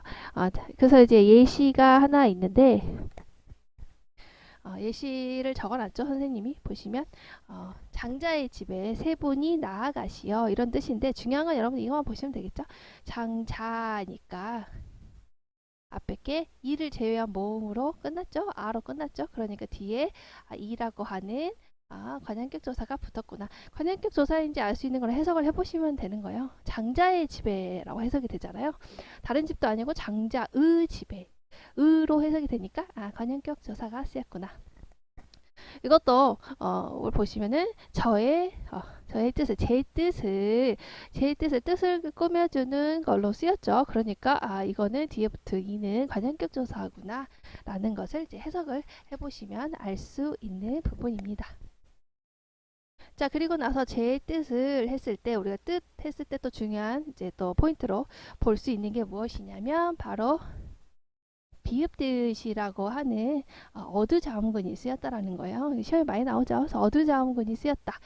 요 하나 보시면 될 것 같아요. 일단은 이제 몸으로 시작되는 말 하고 을 하고 붙었기 때문에 이어적기가 쓰였다라는 거. 그리고 이제 중요한 포인트 어두자음근이라고 하는 비읍뜻이 쓰였다라고 하는 거. 그리고 이제 두 개가 붙을 때 당연히 이제 모음 조화를 가지고 붙게 되었죠. 음성모음이 있으니까 음성모음 을이라고 하는 목적격 조사가 붙게 됐죠. 자, 어두자음근이라고 했을 때 우리가 어두에 이렇게 여러 개의 초성이 올 수 있는 것을 단어가 아니라 여러 초성이 올 수 있는 것을 우리가 어두자음근이라고 해요. 그래서 어두의 말의 두 머리 두자거든요. 말의 머리에 말의 머리니까 어디겠어요? 초성이겠죠. 초성의 자음이 군 무리로 올 수가 있다라는 거예요. 우리가 초성 글자의 소리 체계를 보면은 우리가 일단 혹 글자 하나 만들어졌어요. 만들어진 거 보면 우리 뭐 기억이라든지 뭐 키역이라든지 뭐 디귿이라든지 초성에 뭐 이런 것들이 올 수 있죠. 하나씩 있는 거. 이게 이제 단일 초성 글자고 이제 그리고 또 복합 초성 글자라고 해서 각자 병선은 똑같은 글자가 연달아 오는 거예요. 뭐 쌍기역이라든지 쌍디귿이라든지 이렇게 이제 합용명사 글자가 바로 이 어두자음근에 속하는 거거든요. 합용이니까 서로 섞였다라는 거겠죠. 병선은 나란히 쓰는 거예요. 그래서 뭐 비읍 디귿이라든지 어두에 이런 게 왔다는 거예요. 그리고 뭐 비읍 시읒이라든지 이런 거를 얘기를 하죠. 연서 글자는 이제 밑에 이제 비읍 밑에 이렇게 이응을 달아서 조금 비읍보다는 약한 소리를 내든 이렇게 이응 다른 달려져 있는 글자를 우리가 이제 연서 글자라고 생각을 하시면 됩니다. 그래서 어쨌든 이 하방병서 글자가 바로 이제 어두자음군에 해당이 되는 건데요. 자, 어떤 특징을 지니고 있냐? 우리 현대 한국어하고 이제 다른 점을 보는 거예요. 우리 현대 한국어에서는 초성이 어때요? 우리 현대 한국어에서는 초성에 최대 한 개의 자음만 올 수가 있죠. 우리 보시면 현대 한국어 써 있는 거 봐도 초성에 하나의 글자만 올 수가 있잖아요. 그래서 초성에 올 수 있는 자음의 종류를 세보니까 이응을 제외한, 이응은 이제 음가가 없으니까 이걸 제외한 18개가 올 수 있더라. 어쨌든 현대 한국어에서는 초성에 한 개의 자음만 올 수 있더라. 자, 그런데 특이하게 15세기 중세 한국어에서는 초성에 최대 2개의 자음이 올 수 있더라. 이게 이제 특이한 점이다. 그거를 우리가 이제 어두자음군이라고 얘기를 하는 거죠. 그래서 어두자음기라는 것은 단어의 첫말이 우리 초성에 둘 그 이상의 자음의 연속체가 올 때, 비읍, 시읒 이런 식으로 올 때 얘기를 하는 겁니다. 근데 우리가 이제 당시에는 소리 나는 대로 썼다고 했잖아요. 그 당시에 그러니까 소리가 다 났다라는 거예요. 이게 우리 지금은 못 내죠. 우리 비읍, 시읒을 낼 수 있나요? 안 나죠. 근데 소리가 어떻게 났느냐라는 것에 대해서는 이제 약간 논란이 있기는 해요. 학자에 따라서 이중자음설, 이 비읍, 시읒이 전부 다 발음이 나더라. 당시에는. 라고 얘기도 하고, 아니다. 2개 다 난 게 아니고, 이거 비읍, 시읒 뭐 예를 들어서 이런 경우에는 쌍시옷으로 이렇게 된 소리로 소리가 나던 것이다. 이런 식으로 설명을 하죠. 그래서 이제 흔히 얘기하는 거는 이제 대충 이제 이런 느낌으로 설명을 하고 있습니다. 비읍이 앞에 오는 거를 우리가 비읍계라고 하고요. 시옷이 앞에 오는 걸 시읍계, 시옷이 앞에 왔죠. 또 비읍, 시읒이 앞에 오는 것을 우리가 비읍, 시옷계라고 표현을 해요. 자, 그래서 비읍계 같은 경우에는 두 자음이 모두 발음됐을 것이다. 이중 자음설인 거죠. 그렇구나. 라고 얘기를 하는 거예요. 그래서 비읍, 디귿이 진짜로 어두에서 이렇게 발음이 났다. 비읍, 시읒이 진짜 다 발음이 났다. 비읍, 지읒이 진짜 다 발음이 났다 라고 얘기를 대부분 하고요. 시옷계 같은 경우에는 이제 대부분 나중에 다 된소리로 바뀌었어요. 시옷기역 같은 경우에 뭐 이렇게 쌍기역 발음으로 다 변했다 이런 식으로. 그래서 다 된소리, 시옷이 붙은 거는 나중에 된소리로 발음이 났을 것이다 이렇게 얘기를 하고요. 이제 비읍 시옷계 같은 경우에는 비읍이랑 뒤에 이제 시옷계를 따로 떼서 시옷계 비읍 여기 있어 비읍 시읒 기역이잖아요. 그러니까 비읍은 따로 소리가 나고 비읍 소리가 나면서 뒤에 시옷이 붙은 경우에는 이렇게 쌍기역으로 그러니까 된 소리로 이렇게 2개로 발음이 났다라고 설명을 합니다. 어쨌든 이거는 이제 그렇구나라고 보시면 되고 여러분들이 중요하게 생각해야 될 포인트는 바로 이 어두자음군이라는 게 있었더라. 현대 한국어에서는 초성이 한 개의 자음만 올 수 있는데 당시에는 이렇게 2개의 자음이 올 수 있는 어두가 무리로 이렇게 어두에 무리로 이렇게 자음이 올 수 있는 현상이 있었다. 그리고 그것을 어두자음군이라고 한다. 이 정도만 아시면 될 것 같아요. 아직 고등학생이기 때문에.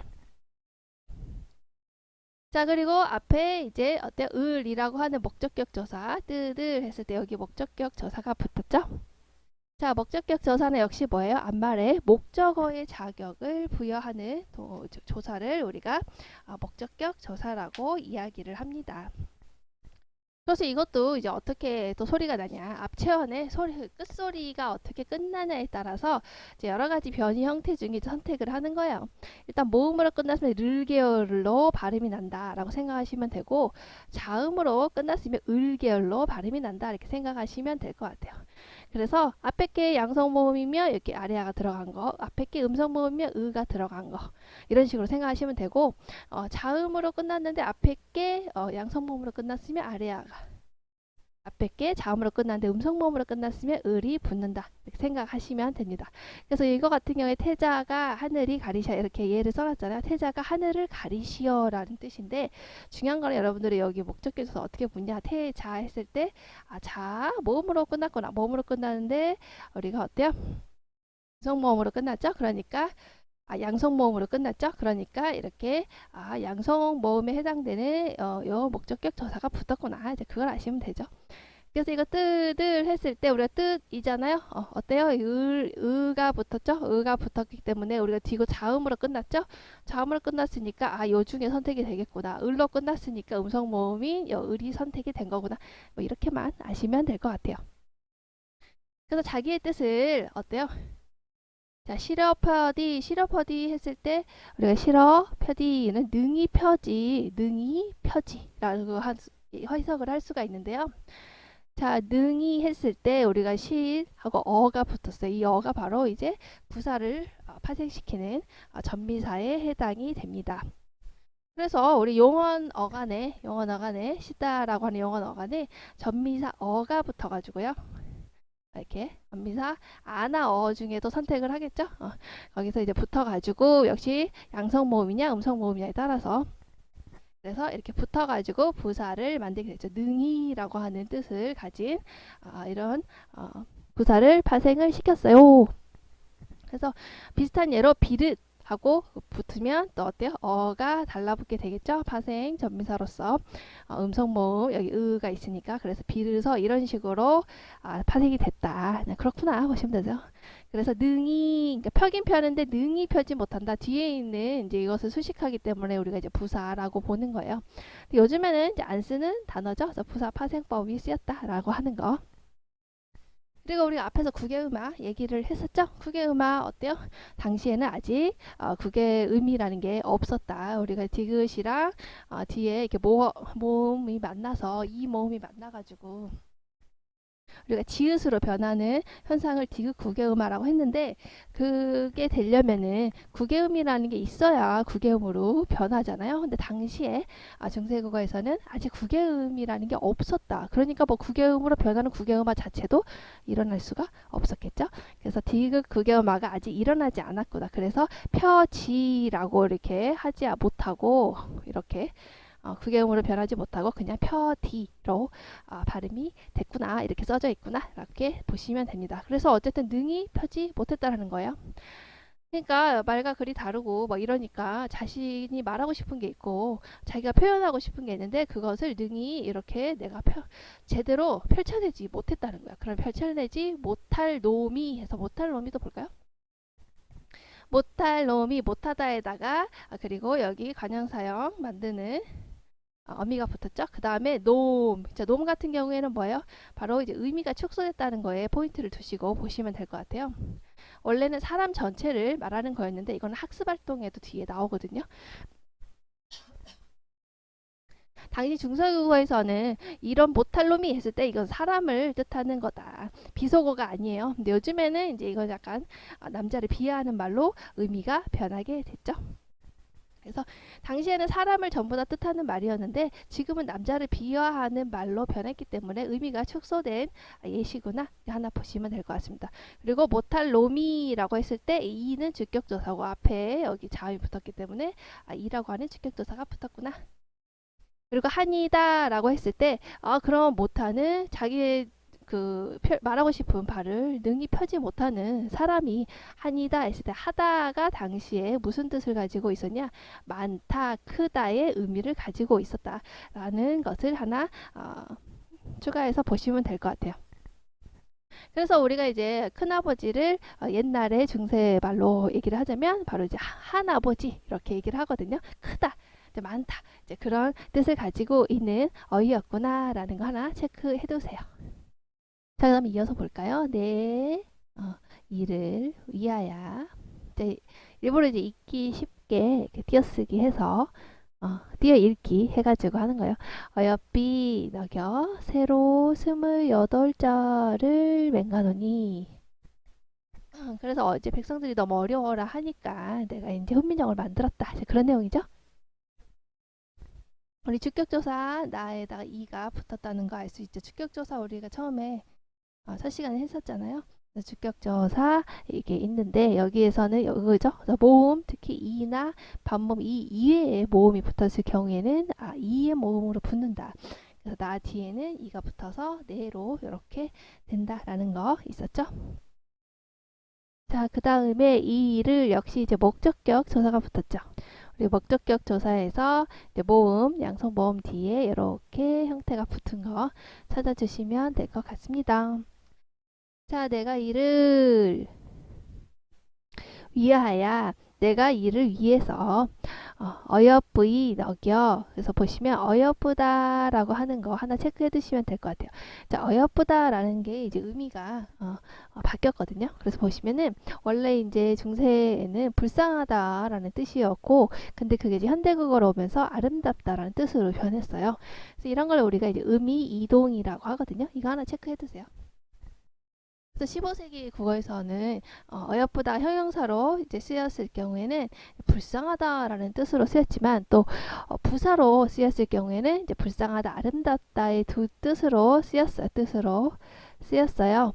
자, 그런데 이제 현대국어로 오게 되면서 이제 어여쁘다가 예쁘다라는 뜻으로 이제 바뀌어가지고 아름답다라는 뜻으로만 쓰이고 있거든요. 그래서 이걸 봤을 때 이제 근대국어 시기에 이제 어여쁘다라는 의미가 불쌍하다에서 아름답다로 변했구나라는 걸 알 수 있죠. 이거는 이제 그렇구나 하고 보시면 되고, 중요한 포인트는 이거죠. 불쌍하다는 뜻이었는데 중세국어 때는, 현대국어에는 아름답다는 뜻으로 변했다. 이것을 우리가 이제 의미 이동이라고 한다. 그래서 이라고 하는 부사, 파생, 전미사가 붙어서 어여삐 이렇게 됐고, 그리고 너기여 여기 있죠? 너겨, 이거는 이제 너기여. 그래서 우리가 이제 여기서 알 수 있는 것은 역시 여기 니은이 이제 두음 법칙이 되지 않았다라는 거.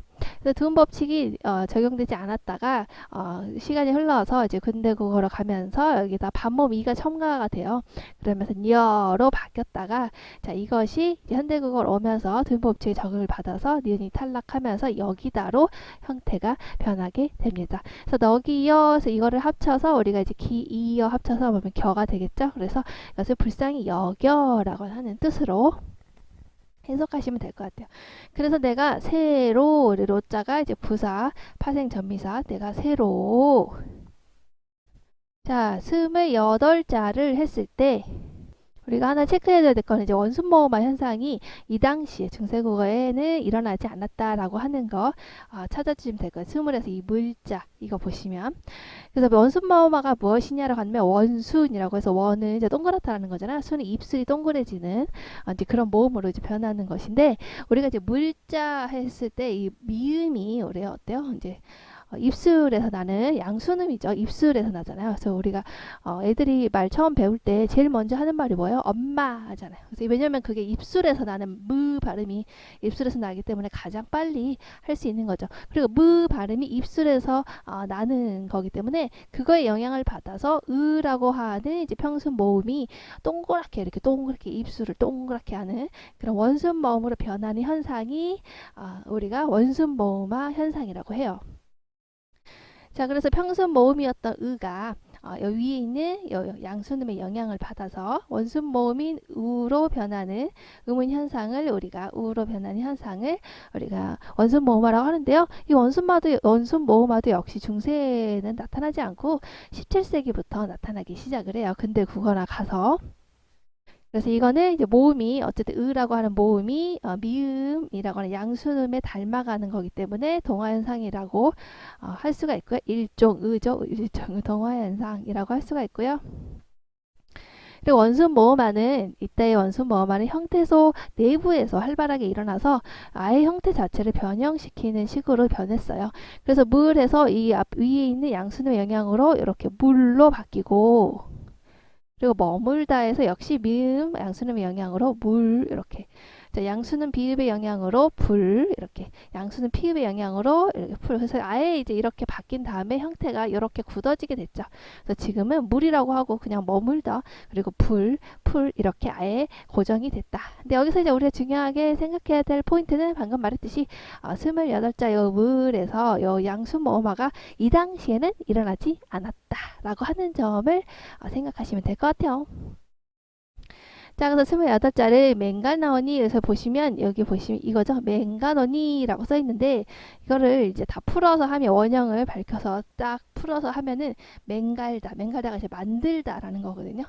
자, 만들다에다가 그리고 니은 아래아가 붙은 이게 붙었는데 이거는 이제 현재 시제의 선어말 어미예요. 근데 우리가 이제 여기서 중요하게 될 포인트는 맹가 아래다가 나가 붙었는데 리을은 정작 이제 여기 사라지게 됐죠. 그래서 리을이 니은 앞에서 탈락을 하더라. 그래서 이거 리을 탈락 현상이 일어났다라고 하는 거 하나 체크해 두시면 될 것 같아요. 그래서 어간의 끝 음절에 실현된 정성 이 리을이요 뒤에 이제 이런 것들이 왔을 때 이 앞에 리을이 탈락하는 현상. 근데 이제 여러분들 헷갈리니까 그냥 이제 어차피 여기서는 이거 하나 나오니까요 그냥 이게 니은 앞에서 리을이 이렇게 탈락이 됐구나. 보통 이제 조사가 결합할 때는 이런 현상이 잘 일어나지 않고요. 어간과 어미가 결합을 하거나 복합어를 형성할 때 유음이 탈락하더라. 뭐 합성어 이렇게 만들 때. 그래서 보시면 비슷한 예를 가지고 왔죠. 살다에다가 난이가 붙었을 경우에 역시 리을이 탈락해서 사나니, 아들하고 님이 붙었을 경우에 니은 앞에 리을이 탈락해서 아드님이라고 하는 유음 탈락이 일어났다라고 하는 현상 하나 체크. 자, 그리고 여기다 붙었죠. 아래아가 붙은 나는 바로 현재 시제의 선어말 어미를 나타내더라. 현재 시제가 뭐예요? 바로 사건이 일어난 그 시간과 말하는 그 시간이 일치되는 시간을 우리가 현재 시제라고 하잖아요. 자, 그것을 나타낼 때 이제 동사이냐 앞에 있는 게 그리고 앞에 있는 게 형용사냐 서술격 조사냐에 따라서 이렇게 다르게 실현이 된다는 거예요. 동사가 올 경우에는 이렇게 아래아가 붙은 나가 붙어서 되고 그리고 형용사나 서술격 조사가 앞에 올 경우에는 특정한 시제를 나타내는 그런 선어말 어미 없이 그대로 그냥 쓰게 되면은 현재 시제를 표현을 한다라고 볼 수가 있죠. 그래서 형용사나 서술격 조사가 쓰였을 경우에는 아예 뭐 이런 형태소 안 쓰이면 그게 현재구나 이렇게 알 수 있다. 근데 여기서는 맹가다 만들다 무엇을 만들다 동사가 쓰였으니까 아하 이런 현재 시제 선어말 어미 아래아가 붙은 나가 붙었구나 이렇게 생각하시면 될 것 같아요. 그리고 이제 맹갈나 오니에서 오라고 하는 게 들어가 있다. 그래서 오 우리 앞에서 배웠죠? 근데 여기 보시면 이 오가 어디에 붙어져 있는 오입니까? 바로 내일을 위하여 어여핀 여기요 새로 28자리 맹간원이라고 해서 서술어에 붙어 있죠. 그래서 우리가 이 앞에서 이루고자 할 때 있어도 거기에서 우리가 이제 화자표시법과 대상편으로 나눴는데 이때 여기에서는 이제 관형어에 쓰였기 때문에 이때는 우리가 대상 표현으로 봤는데 방금 우리가 확인한 거기에서는 서술어에 쓰였잖아요. 그래서 주어가 1인칭인 것을 표현하고 싶을 때 우리가 서술어에 선어말 어미 오를 쓴다라고 하는 거 있었어요. 이 서술어에 쓰였죠? 만들었죠. 누가 만들었어요? 바로 세종이 만들었죠? 그죠. 세종이 만들었죠. 그러니까 주어죠. 세종이 만든 거고. 그리고 지금 이거를 말하고 있는 사람도 누구예요? 세종어제 훈민정을 말하고 있는 사람도 세종이죠? 화자도 같죠? 그래서 1인칭 화자를 표시하는 의미로 여기서는 바로 어때요? 대상 표현이 아니라 화자 표시법으로 쓰였구나. 이렇게 정리하시면 됩니다. 자, 그럼 이어서 볼까요? 사람마다 하여 수빈이겨. 자, 사람마다 우리가 이제 중요하게 이제 봐야 될 거는 이제 이 부분 이제 보시면 될 것 같습니다. 근데 이제 어렵게 써놨는데 그냥 그렇구나 하고 보시면 되고 이제 중요한 포인트만 보시면 되겠죠. 사람마다 어떻게 요거를 이제 해석을 했는데 자 여기가 이제 하다의 하 그리고 이 붙고요. 그 다음에 연결함이 어가 이제 붙었다 라고 생각하시면 될 것 같아요. 이건 이제 하만 보면 될 것 같아요. 자 여기에 이제 이가 바로 이제 사동 전미사로서 쓰여서 사동의 의미를 나타내는 건데요. 사동이 뭐예요? 주체가 남으로 하여금 어떤 일을 하도록 시키는 거죠. 그러니까 세종대왕이 바로 이제 어리석은 백성으로 하여금 이렇게 하도록 했다. 쉽게 익히도록 했다. 라는 거니까 시키는 의미가 들어있어서 우리 이제 사동문이라고 하죠. 그래서 이제 이거를 나눠서 분석을 해보면은 이렇게 된다는 거예요. 사동전미사는 이제 이 여기 하나로 볼 수가 있고요. 하다에다가 사동전미사 이가 붙어서 이렇게 됐다라는 거 이렇게 해석을 하고 있답니다. 요게 아니고 이제 여기서 요거죠. 요거 이렇게. 자, 그 다음에 그래서 여기 이라고 붙여져 있는 부분은 반모음 뒤에서 그러니까 얘하고 사동전미사가 합쳐져서 요렇게 됐다라는 거예요. 얘 되고 그 다음에 연결음이 어가 붙는데 이 어가 이 어 부분에서 요 이응 있죠? 요 이응이 요 뒤에서 반모음 뒤에서 이를 강하게 발음하기 위해서 우리가 이응을 쓴다라는 거예요. 그래서 우리 이렇게 분석을 해보면은 하다에다 이 사동 전미사가 먼저 붙고 그래서 이렇게 되고 요 뒤에 이제 연결음이 이제 어가 붙었는데 이것이 이제 강하게 이를 강하게 발음하다 보니 이것을 이응이응으로 썼다. 그렇게 분석을 하게 됩니다. 그래서 여기서 사동 전미사는요 바로 이 요거 하나라고 보시면 돼요. 사동 전미사가 겹치는 경우는 이나 이 이렇게 두 개가 겹치는 경우가 없거든요. 그래서 여기서는 이거랑 사동 전미사가 붙고 그래서 요 형태가 된 다음에 여기에 이제 연결음이 어가 붙었는데 반모음 뒤에서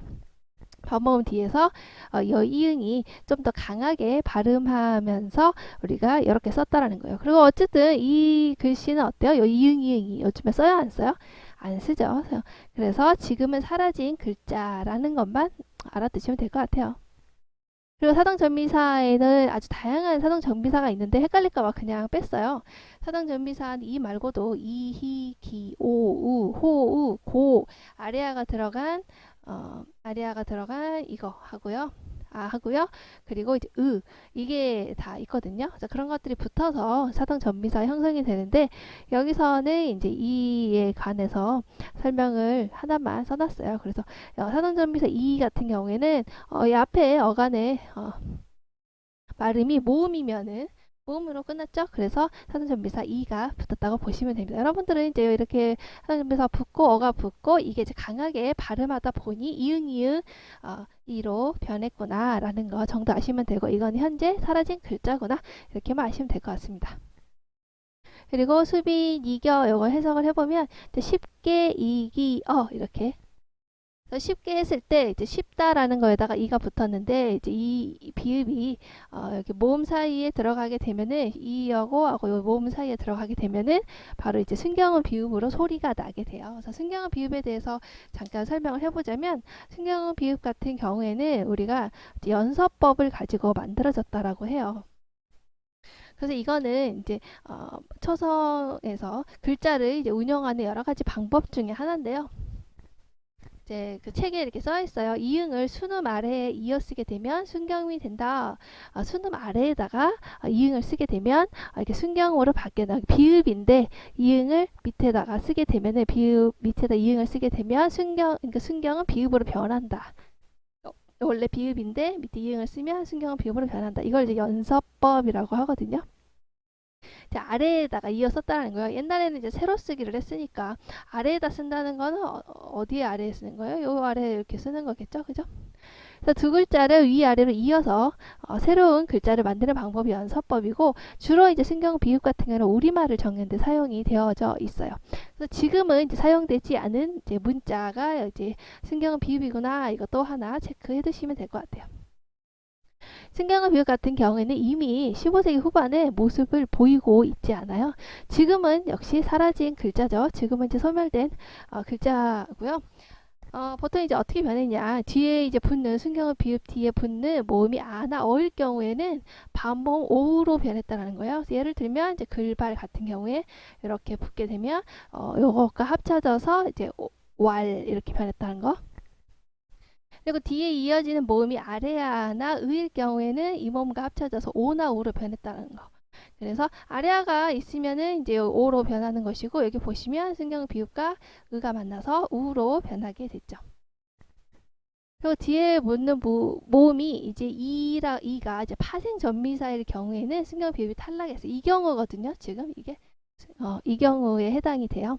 그래서 12 같은 경우에는 이렇게 12하고 됐다가 이 순경은 비읍이 여기 순경은 비읍으로 바뀌었다고 했죠? 이 순경의 비읍이 순경은 비읍이 요 2를 만나게 되면서 순경 비읍이 탈락하게 된 경우에요. 요 순경 비읍이 탈락해서 이제 가까비가 가까이로 변하게 됐죠. 그리고 이제 뒤에 붙는 이가 파생 전미사가 아닐 경우에는 이렇게 다양한 형식으로 변했더라. 이제 뭐 그렇구나 보시면 되고 이 경우는 이제 이 경우에 해당되는 거니까 이것만 체크를 해두시면 될 것 같아요. 그래서 이제 이렇게 변했잖아요. 수비 이렇게 됐다가 이게 어때요? 뒤에 파생 전미사니까 순경 비읍이 탈락을 하게 되죠. 탈락을 하게 되면서 이제 현대 국어로 와서 이제 이런 이렇게 모습이 변했다. 이렇게 체크하시면 될 것 같습니다. 이제 거의 끝나갑니다. 자, 볼까요? 이제 날로 쓰매 편안하게 하고 오죠. 할 따름이니라. 자, 보시면 날로 했죠? 그래서 날은 일이나 시간을 뜻하는 거고요. 거기에 뒤에 이제 부사파생 전미사가 이렇게 붙었죠. 그래서 이제 의로나 의로로 같은 경우에는 우리가 이제 방향이나 이제 변하는 것을 나타내고 있는 의미를 나타내고 있어요. 어느 쪽으로 가자, 어디로 변했다, 뭐 이렇게. 자, 그래서 이제 의문 환경을 보면 이제 다른 의로 같은 경우에는 리을 이의 자음 뒤에서 양성 모음이 있을 경우에는 이렇게 양성, 그리고 또 리을 이의 자음 뒤인데 음성 모음이 붙었을 경우에는 역시 으라고 하는 음성 모음이 붙고 이런 식으로 모음 저하 현상이 따랐고요. 우리는 이거죠. 그래서 모음이나 리을 뒤에 붙어서 로가 붙었다. 자, 그 다음에 우리가 또 봐야 될 포인트는 여기 역시 비읍으로 시작되는 비읍기 어두자음근이 쓰였다라고 하는 거고요.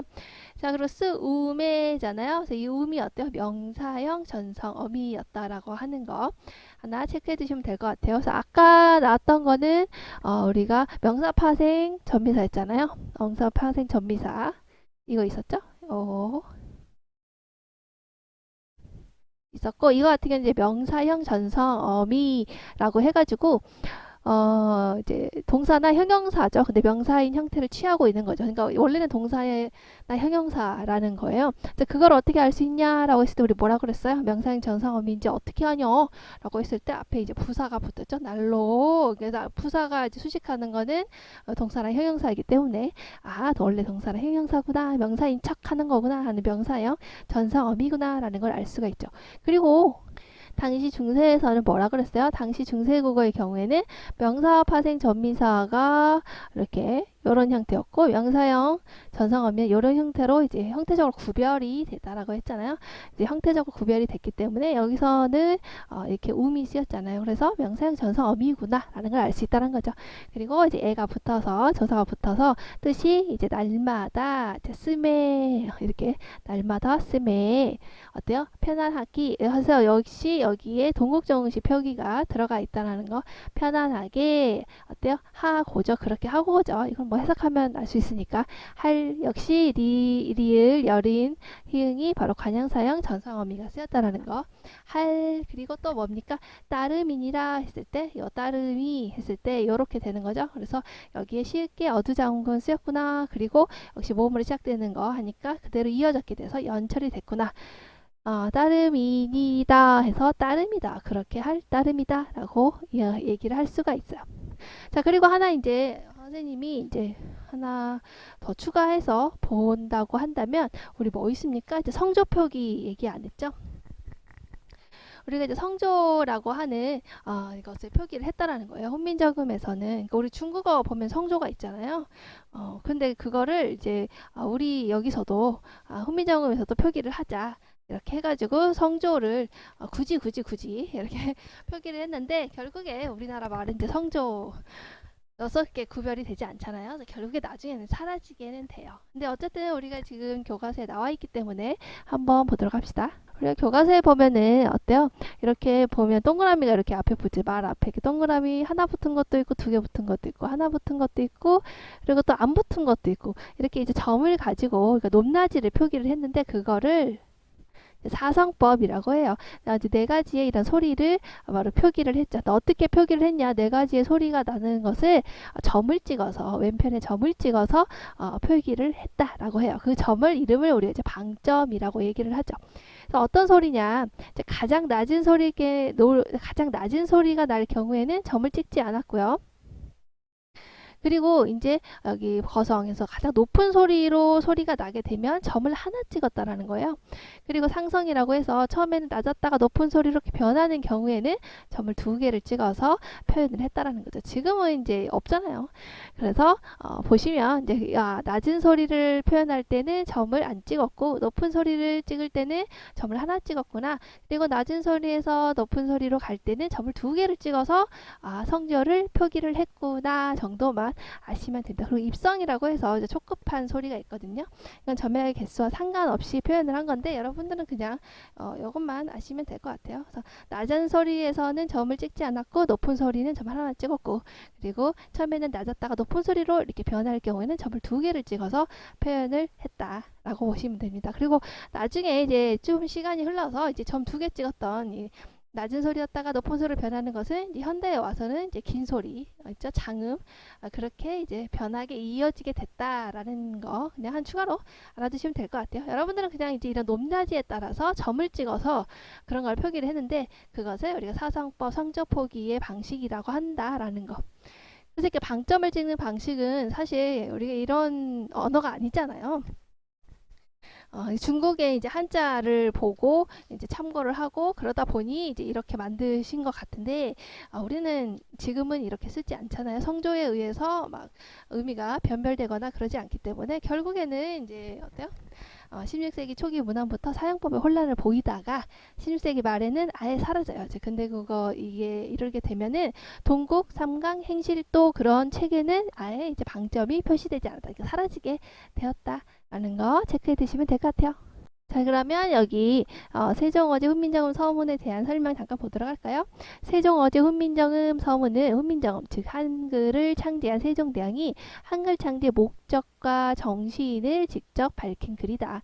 그래서 이 서문을 보게 되면 15세기 국어의 모습을 볼 수 있기 때문에 이제 예문으로 이렇게 사용을 했다 보시면 됩니다. 그리고 맨 앞에 선생님이 그 얘기를 했잖아요. 세종어제 훈민정음은 바로 훈민정음 해례본 그 앞부분에 실렸다. 근데 우리가 해례본 아까 잠깐 봤는데 어때요? 한자로 적혀져 있었죠? 그래서 나중에 이제 월인석보에서는 그 한자로 된 거를 이렇게 풀이를 한 거예요. 한글로 이렇게 풀이를 한 거를 적어 놓은 거를 지금 이제 교과서에 이렇게 실은 거라고 보시면 됩니다. 혹시 또 질문하는 학생이 있을 수 있을 것 같아서. 보시면은 이 파란색과 빨간색, 주황색으로 나누어서 이게 담겨져 있는 정신을 표현을 했는데요. 이제 내용상으로만 이해를 하시면 돼요. 보시면 이 한글 부분을 볼까요? 자, 우리나라의 말이 중국과 달라서 그렇죠. 우리나라 말은 뭐 사랑해, 좋아해 이런데 그거를 한자로 표현하려고 하니 너무 어려운 거예요. 우리나라는 중국의 말로 한자로 그걸 세세한 그런 감정까지 표현하기 어려웠다는 거죠. 엄마 밥 먹고 싶어 이런 것까지를 표현하기가 너무 이제 어려웠어. 그러니까 우리나라의 말과 중국의 말이 다른데 그리고서 우리는 중국과 달라. 그런데 중국의 문자를 쓰고 있죠. 왜냐하면 그 당시에 문자가 없었기 때문에. 그 얘기예요. 그래서 우리나라의 말이 중국과 다른데 문자가 서로 통하지 아니하여서 그러니까 문자는 한문을 쓰고 있고 우리나라 말을 쓰고 있으니 우리나라 말을 한문으로 이걸 적으려니 너무 통하지 않아. 어렵다. 이게 표현이 제대로 안 된다. 그 얘기예요. 그러니까 어때요? 그러지 않으니까 내가 만들었다라고 하는 거니까 자주정신이 담겨져 있죠. 우리가 그래서 스스로 만들었다. 그래서 이런 까닭으로 어리석은 백성이 뭔가 말하고 싶은 게 있어도 마침내 그 뜻을 능히 펴지 못하는 사람이 많다. 왜냐면은 말하고 싶은 게 있어요. 동생아 이거 가져와. 엄마 보고 싶어. 이런 거를 이루고 싶은데 말하고 싶은데 한자를 사용하려니 어렵다. 그래서 그 뜻을 능히 펴지 못하는 사람이 많다. 백성들이 얼마나 어렵겠어요. 근데 이걸 봤을 때 백성들을 사랑하는 애민정신 그리고 그래서 내가 스스로 만들었다라고 하는 이제 창조정신이 들어가 있죠. 그래서 내가 8자를 내가 만들었어. 내가 창조정신 그죠?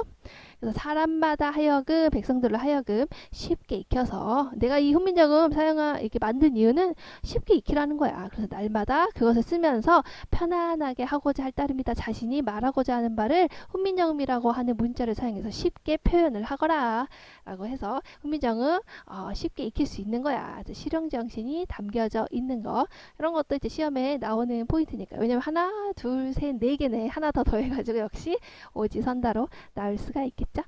자, 그러면 여기까지 하면은 세종어제 훈민정음을 나름대로 선생님 열심히 해석을 해 보았어요. 열심히 이제 해 보았고 최대한 쉽게 설명하려고 노력을 했는데 물론 처음 보니까 어렵죠. 물론 처음 보니까 누구나 쉽지 않고 그런데 항상 말했듯이 반복하다 보면 할 수 있고요. 문법 같은 경우에는 문학이랑 다르게 답이 이랬다 저랬다 하지 않기 때문에 해석하느냐에 따라 좀 다르잖아요. 문학 같은 경우에는. 근데 문법 같은 경우에는 어느 정도 좀 틀이 정해져 있는 학교 문법 같은 경우에는 정해져 있기 때문에 계속 반복해서 보다 보면은 그게 그거고 나오는 게 나오는 거다. 그리고 나중에 지금은 이제 이런 거 하나하나씩 내신이니까 하나하나씩 살펴보고 암기를 하는 거지만은 나중에 여러분들 이제 수능 기출이나 그리고 평가원 문제집 같은 거 풀 때는 이렇게 다 설명을 해줘요. 그런 우리가 외웠던 문법 지식들을 설명을 해주기 때문에 이거를 그대로 이제 가지고 위에 있는 본문에 있는 지문을 가지고 그대로 해석해서 적용을 하면 되는 거기 때문에 그렇게 어렵지 않다. 아시겠죠? 혹시나 이제 나중에 엄매 선택하는 학생이 있다면 이제 고1에서 고2 넘어가는 그 방학 기간에 중세국어를 한번 처음부터 끝까지 한번 쭉 공부해 보시기를 추천을 드려요. 그래서 한번 쭉 훑게 되면은 나중에 또 다시 한번 보고 다시 한번 봐도 어쨌든 변하지 않기 때문에 점수 따기는 어렵지 않겠다. 라고 생각이 듭니다. 처음엔 다 어려워요. 처음에는 어려워. 이거 모르는 거 많죠. 이거 뭐 있습니까? 요즘 쓰는 단어도 아닌데 당연히 어렵죠. 반복해서 보다 보면 할 수 있습니다. 자, 그리고 이제 마지막으로 이제 시대 구분 하나 아시면 될 것 같은데요. 아시다시피 15세기의 이 중세 국어는 바로 중세 후기의 후기 를 우리가 중세국어라고 흔히 얘기를 해요. 그래서 시대부 구분에 관한 거는 선생님이 예전에 찍어놓은 게 있기 때문에 그거를 뒤에 첨부하고요. 그 다음에 수업을 마무리하도록 할게요. 우리가 그럼 먼저 고대 국어를 들어가기 전에 이제 시대 구분을 먼저 한번 같이 보도록 합시다. 그래서 이제 어떻게 고대 국어, 중세 국어, 근대 국어, 현대 국어 이렇게 나누어지는지 그냥 상식으로 알아두시면 좋겠죠? 자, 국어사의 시대 구분은 한국사의 시대 구분과 일치하는 것이 아니고 국어의 변화에 따라서 우리가 구분을 한다는 거예요. 그래서 우리가 보다가 이제 얘기를 하다 보면은 뭐 정치적 사건이라든가 뭐 그런 걸로 인해서 이렇게 나누는 것이 아니고 바로 이제 어떤 국어가 이제 많이 변화하게 된 그런 시점이 있어요. 그런 시점을 기준으로 해서 이렇게 나누는 겁니다. 나누는 거는 참고로 이제 이기문 선생님의 책이 있어요. 그 오래된 책을 가지고 기준으로 삼아서 국어사 개설이라는 책을 가지고 그 책에 따라서 이제 대부분 구분을 하고 있기 때문에 여기서도 그렇게 하도록 하겠습니다. 우리가 이제 고대 국어 같은 경우에는 삼국시대에서 통일, 신라시대가 망할 때까지를 우리가 이제 고대 국어라고 해요. 이제 이때는요, 고대 국어는 바로 이제 신라어를 중심으로 이루어진 것이죠. 통신라가 멸망할 때까지니까. 그래서 이때는 병조 중심의 언어였다라는 거야. 신라 말이 중심이었겠죠? 자, 그러다가 이제 고대 국어, 중세 국어를 나누는 이제 가장 큰 기준은 바로 중간에 고려가 건국이 되다라는 거예요. 중간에 이제 고려가 건국이 됐기 때문에 어떻게 됐겠어요? 그 전에는 이제 경주 중심의 언어였던 이제 신라 중심의 언어였다가 이제 고려로 넘어가게 되면서 이제 고려의 수도인 이제 개경 중심의 언어, 즉 개성말을 중심으로 이제 언어가 바뀌게 됩니다. 그래서 이렇게 언어의 변화, 이제 국어의 변화가 일어나게 되죠. 그래서 이걸 시점으로 해서 고대 국어와 중세 국어를 나뉘게 되는 거예요. 그래서 이때는 신라 중심이었다가 이제 우리가 이제 고려가 건국이 되면서 이제 개성말, 개경 중심의 이제 언어가 나타나게 된 것이죠. 자, 그래서 이제 정기하고 후기 이렇게 나뉘게 되는데요. 정기하고 후기를 나누는 기준은 뭘까요? 바로 이 중간에 바로 훈민정음 창제가 들어가게 돼요. 그래서 요 사이에 이제 훈민정음을 창제하게 되면서 우리가 이제 정기 중세국어 그리고 후기 중세국어라고 하죠. 보통 우리가 이제 문법을 공부를 할 때 이제 고대 국어는 우리 신라어 중심의 이제 언어라고 생각하시면 되고 중세 국어 할 때 보통은 정기 중세 국어 그러니까 이제 고려의 개경 중심의 이제 개성말 중심의 언어보다는 우리가 중세 후기 있죠? 이 그 훈민정음 창제 이후에 언어를 중심으로 우리가 공부를 하게 돼요. 그래서 흔히 우리가 이제 중세 국어라고 한다면 바로 이제 훈민정음 창제 이후에 이 언어를 말하는 거구나 이렇게 아시면 됩니다. 그래서 중간에 이제 훈민정음 창제가 들어갔기 때문에 나뉘게 된 것이죠. 이제 왜 그랬을까요? 우리가 훈민정음 창제 전후로 언어가 갑자기 변한 것은 아니겠지만 이제 아무래도 훈민정음이라는 우리말을 잘 적을 수 있는 문자가 창제가 됨으로써 우리말을 문자로 잘 적게 되고 그로 인해서 이제 그렇지 않았던 이 앞전의 언어하고는 좀 다른 모습을 지니지 않았을까요? 이제 그렇기 때문에 이렇게 나뉘게 되는 겁니다. 그래서 혼민작업 창제를 해서 우리말을 좀 더 잘 적게 되고 그로 인해서 우리 언어 생활에도 많은 변화가 있을 거기 때문에 이 기점으로 해서 우리가 조선 전기와 후기를 나뉘게 된다. 자, 그리고 그러면 이제 중세 후기하고 우리가 근대 국어를 나누는 기준은 바로 이제 임진왜란이 되는 겁니다. 임진왜란이라고 하는 그런 무슨 뭐 정치적인 사건 때문에 이제 그렇다라기보다는 임진왜란을 겪게 되면서 우리가 이제 문학에서 배웠지만 서민의식이 아주 급격하게 성장을 하게 되죠. 자, 이러한 서민의식이 이제 급격하게 성장이 된다라는 것은 이제 언어에서도 많은 변화를 보여주고 있는 거예요. 그래서 모음 체계가 좀 변한다든지, 그래서 대표적으로 뭐 우리가 모음 추이라고 해서 이제 모음이 이동하는 걸 모음 추이라고 하거든요. 그래서 모음 체계표에서 이제 모음이 이동하는 이제 모음 추이 같은 게 일어나게 된다든지, 그리고 이제 뭐 구개음화 현상이라든지, 그리고 이제 원순 모음화 현상이라든지, 또 음라우트라고 해서 이모음 역행동화 같은 그런 음운 현상들이 새롭게 나타나게 되고 국어가 변하게 되죠. 임진왜란을 기점으로 인해서. 그래서 우리가 또 성조라고 해서 뭐 높낮이를 표현했던 성조가 또 사라지게 되기도 하고, 또 그리고 높임법의 체계가 좀 단순화되게 되고, 이런 식으로 이제 국어의 변화가 임진왜란을 기점으로 크게 변하게 돼요. 그래서 중세 국어와 근대 국어를 이렇게 우리가 임진왜란을 기점으로 나뉘게 되는 거라고 보시면 됩니다. 그리고 나서 우리가 이제 현대 국어는 바로 이제 개화기를 기점으로 우리가 이제 근대화를 겪게 되죠. 그래서 이제 한국어에 들어서게 되면서 이제 현대 한국어의 특징의 상당수가 많이 완성이 된다. 이렇게 볼 수가 있어요. 그래서 이제 특히 이제 우리가 현대 국어와 좀 가까운 이제 모습들을 띠게 되고요. 어, 그러면서 우리가 이제 개화기, 뭐 근대화 이런 부분에서 또 다른 여러 가지 변화를 보이게 되고, 그러면서 우리가 이제 개화기를 기점으로 이제 여러 가지 국어의 변화가 나타났다라고 보는 거예요. 그래서 어쨌든 여러분들이 이제 공부할 거를 본다면 이제 고대 국어는 신라 중심의 언어고, 바로 중세 국어라고 한다면 바로 훈민정음 창제 이후에 바로 중세 후기 이거를 말하는 거구나. 그리고 이제 근대 국어 같은 경우에는 여기 나와 있죠. 중세 국어는 훈민정음 창제 이후에 그 언어를 말하는 거구나. 임진왜란 전까지. 그리고 근대 국어라고 한다면 이제 임진왜란 이후부터 19세기 말의 가보경장까지를 우리가 이제 근대 국어라고 보고 있구나. 그래서 이 세 가지의 시대 구분이 이런 식으로 이루어지는구나 하고 이제 뭐 상식 수준에서 이제 알아두시면 되겠죠? 네, 이번 시간은 여기서 마무리하도록 합시다. 뒤에 이제 학습활동 문제까지 하면은 너무나 길어지기 때문에 학습활동 문제는 잘라서 다음 시간에 이어서 공부하도록 해요. 우리 다음 시간에 만나요. 안녕.